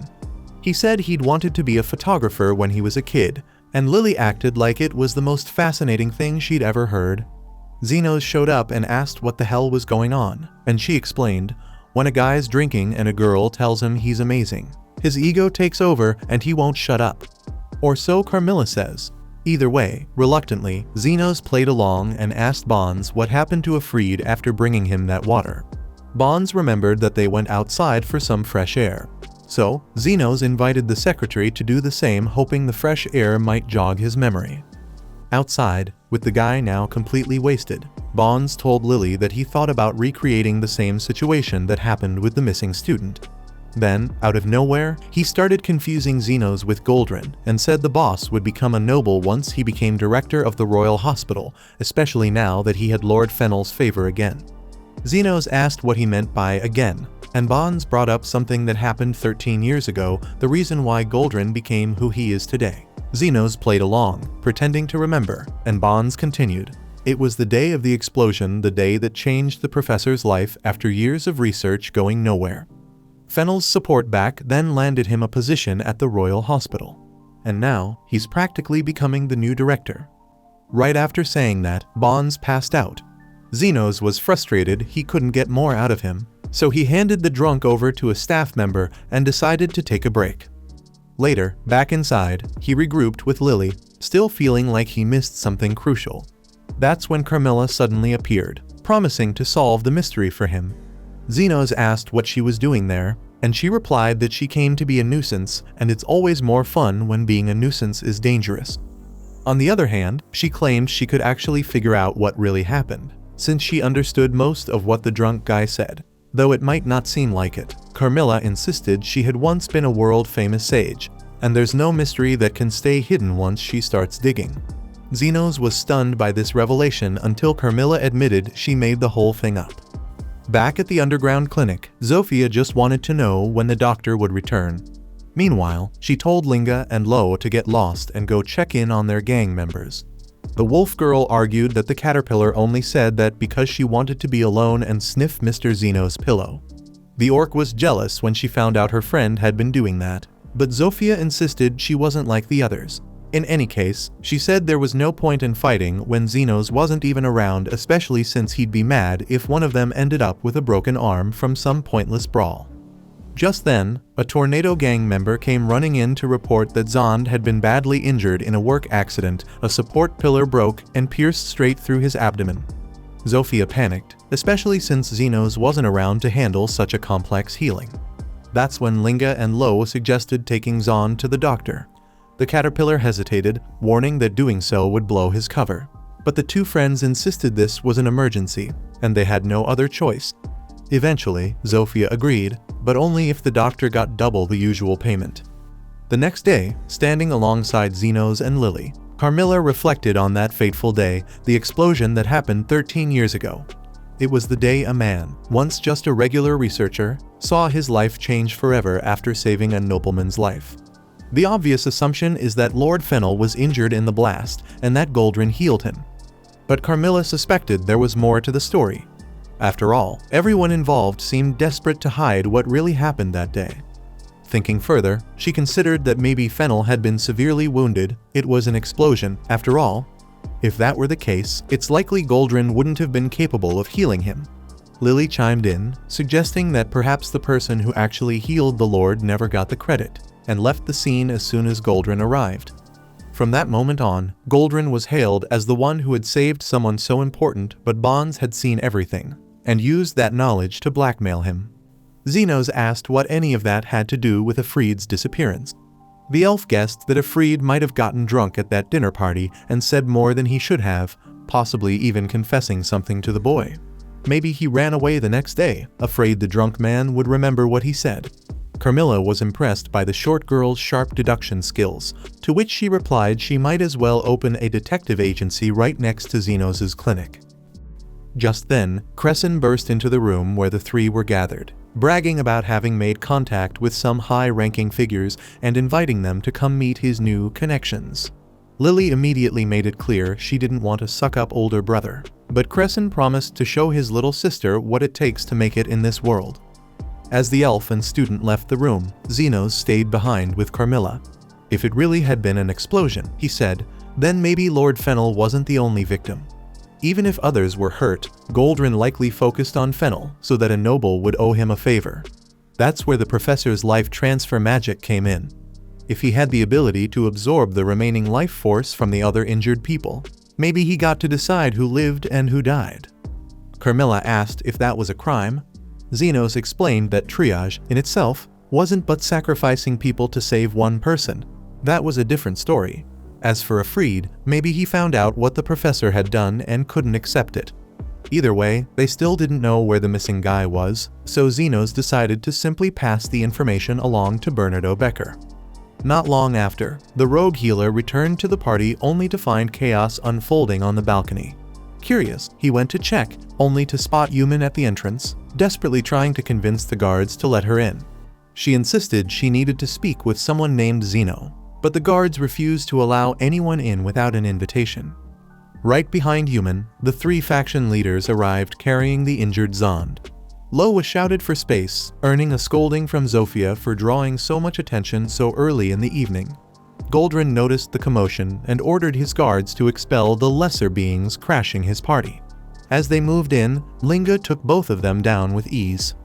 Then Loa, with a quick apology, called out to Zenos by his real name and said it was an emergency. The crowd gasped, so he was the special student. Trying to stay focused, Zenos asked what was going on.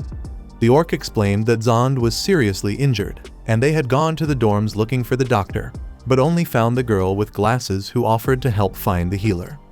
Goldrin stepped in, asking what Zenos' relationship was with these half-humans. But when Zofia begged him to save her brother, Zenos ignored the professor and agreed to help. Goldrin threatened to ban him from ever working as a healer again if he helped those inferior creatures, but Zenos didn't care.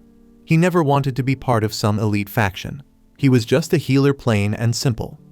With that, Zenos scooped Lily into his arms and ran from the party. Goldrin fumed, declaring that the boy would never work as a healer again. Crescent called his friend an idiot, saying all he ever wanted was a promotion, a nice house, and a beautiful woman, but that guy didn't seem to care about any of it. In Zenos' mind, it didn't matter whether it was a noble's daughter or a stray dog, he'd always be ready to help, with the same energy and dedication. In contrast, Crescent admitted he was selfish and greedy, and maybe that's why no one liked him. With that in mind, he decided to throw everything away and publicly announced he was quitting the faction to become a healer worthy of respect. He sprinted toward his friends to help with Zond's recovery, but by the time he arrived, the henchman had already been completely healed by Zenos. Yumin muttered that she always thought the kid was kind of a loser, but at least this time, he'd been surprisingly cool. Watching the boy cry, Zofia asked Zenos who he was. Zenos replied, "Just a pain in the neck subordinate." The next day, Zenos and Yumin met once again with Becker for an update. According to the officer, a Fried had once mentioned being in a serious accident as a child, likely that same explosion. And since tomorrow was the celebration for Goldrin's election as director, there was a chance a Fried might be planning revenge. With that in mind, Becker said he'd attend the party himself. With that matter settled, and since Xenos had provided all the necessary information, the elite healer released him from the investigation. He'd only need to stay one more day at the hospital to finish the paperwork and receive the second part of his payment, related to his mentor. Since he'd be leaving soon, Yuman suggested throwing a farewell party in Xenos' room that evening. Sure enough, as the party is already in full swing, Crescent downs a bottle of liquor and tries to process the fact that Xenos was hired by an elite doctor to investigate a disappearance, and that he runs an underground clinic in the city's abandoned sector. On top of that, he somehow knows all those demi-humans. Whatever the case, the boy breaks down, crying because he doesn't know what to do once his partner leaves. He asks his little sister to say something comforting, but Xenos drops a bomb. Lily isn't actually his sister. The elf quickly chimes in to say she's the doctor's wife instead, only for him to shut that down immediately. Now thoroughly confused, Crescent thinks he's seeing a ghost lurking behind a pillar. That's when Carmilla shows up, grumbling that this kid is drinking from the bottle she stole from Professor Goldrin's office. Noticing that Yuman is starting to panic, Xenos tries to explain that the ghost is actually pretty chill. Carmilla, for her part, threatens to curse Crescent's entire bloodline if he dares finish that bottle. Hours later, when everyone else has fallen asleep, Xenos opens up to the Spectre. He tells her he's from the slums and was treated like garbage by his old group. But Crescent and Yuman don't look down on him. It's a huge relief to meet people like them. He might be used to saying goodbye, but the truth is, leaving the friends he made at the Royal Hospital hurts. According to Carmilla, if this is what fate has in store for us, meeting people, parting ways, and finding them again, then maybe that cycle is what human life is all about. It's how we come to understand the deeper layers of the world. Xenos chuckles that sometimes she actually makes a little sense. She shrugs and says, well, living for 300 years teaches you a thing or two. By dawn, it's time to say goodbye. Crescent drops to his knees in tears, overwhelmed as he bids farewell to the friend he made at the hospital. Meanwhile, Yuman remembers she's supposed to deliver a letter with details about Xenos' mentor. So the two of them head up to Bernardo Becker's office, and inside his drawer, they find something that points to the elite healer being behind the tragedy that took place at Goldrin's election party. Check out these videos appearing on your screen and subscribe so you don't miss the next part.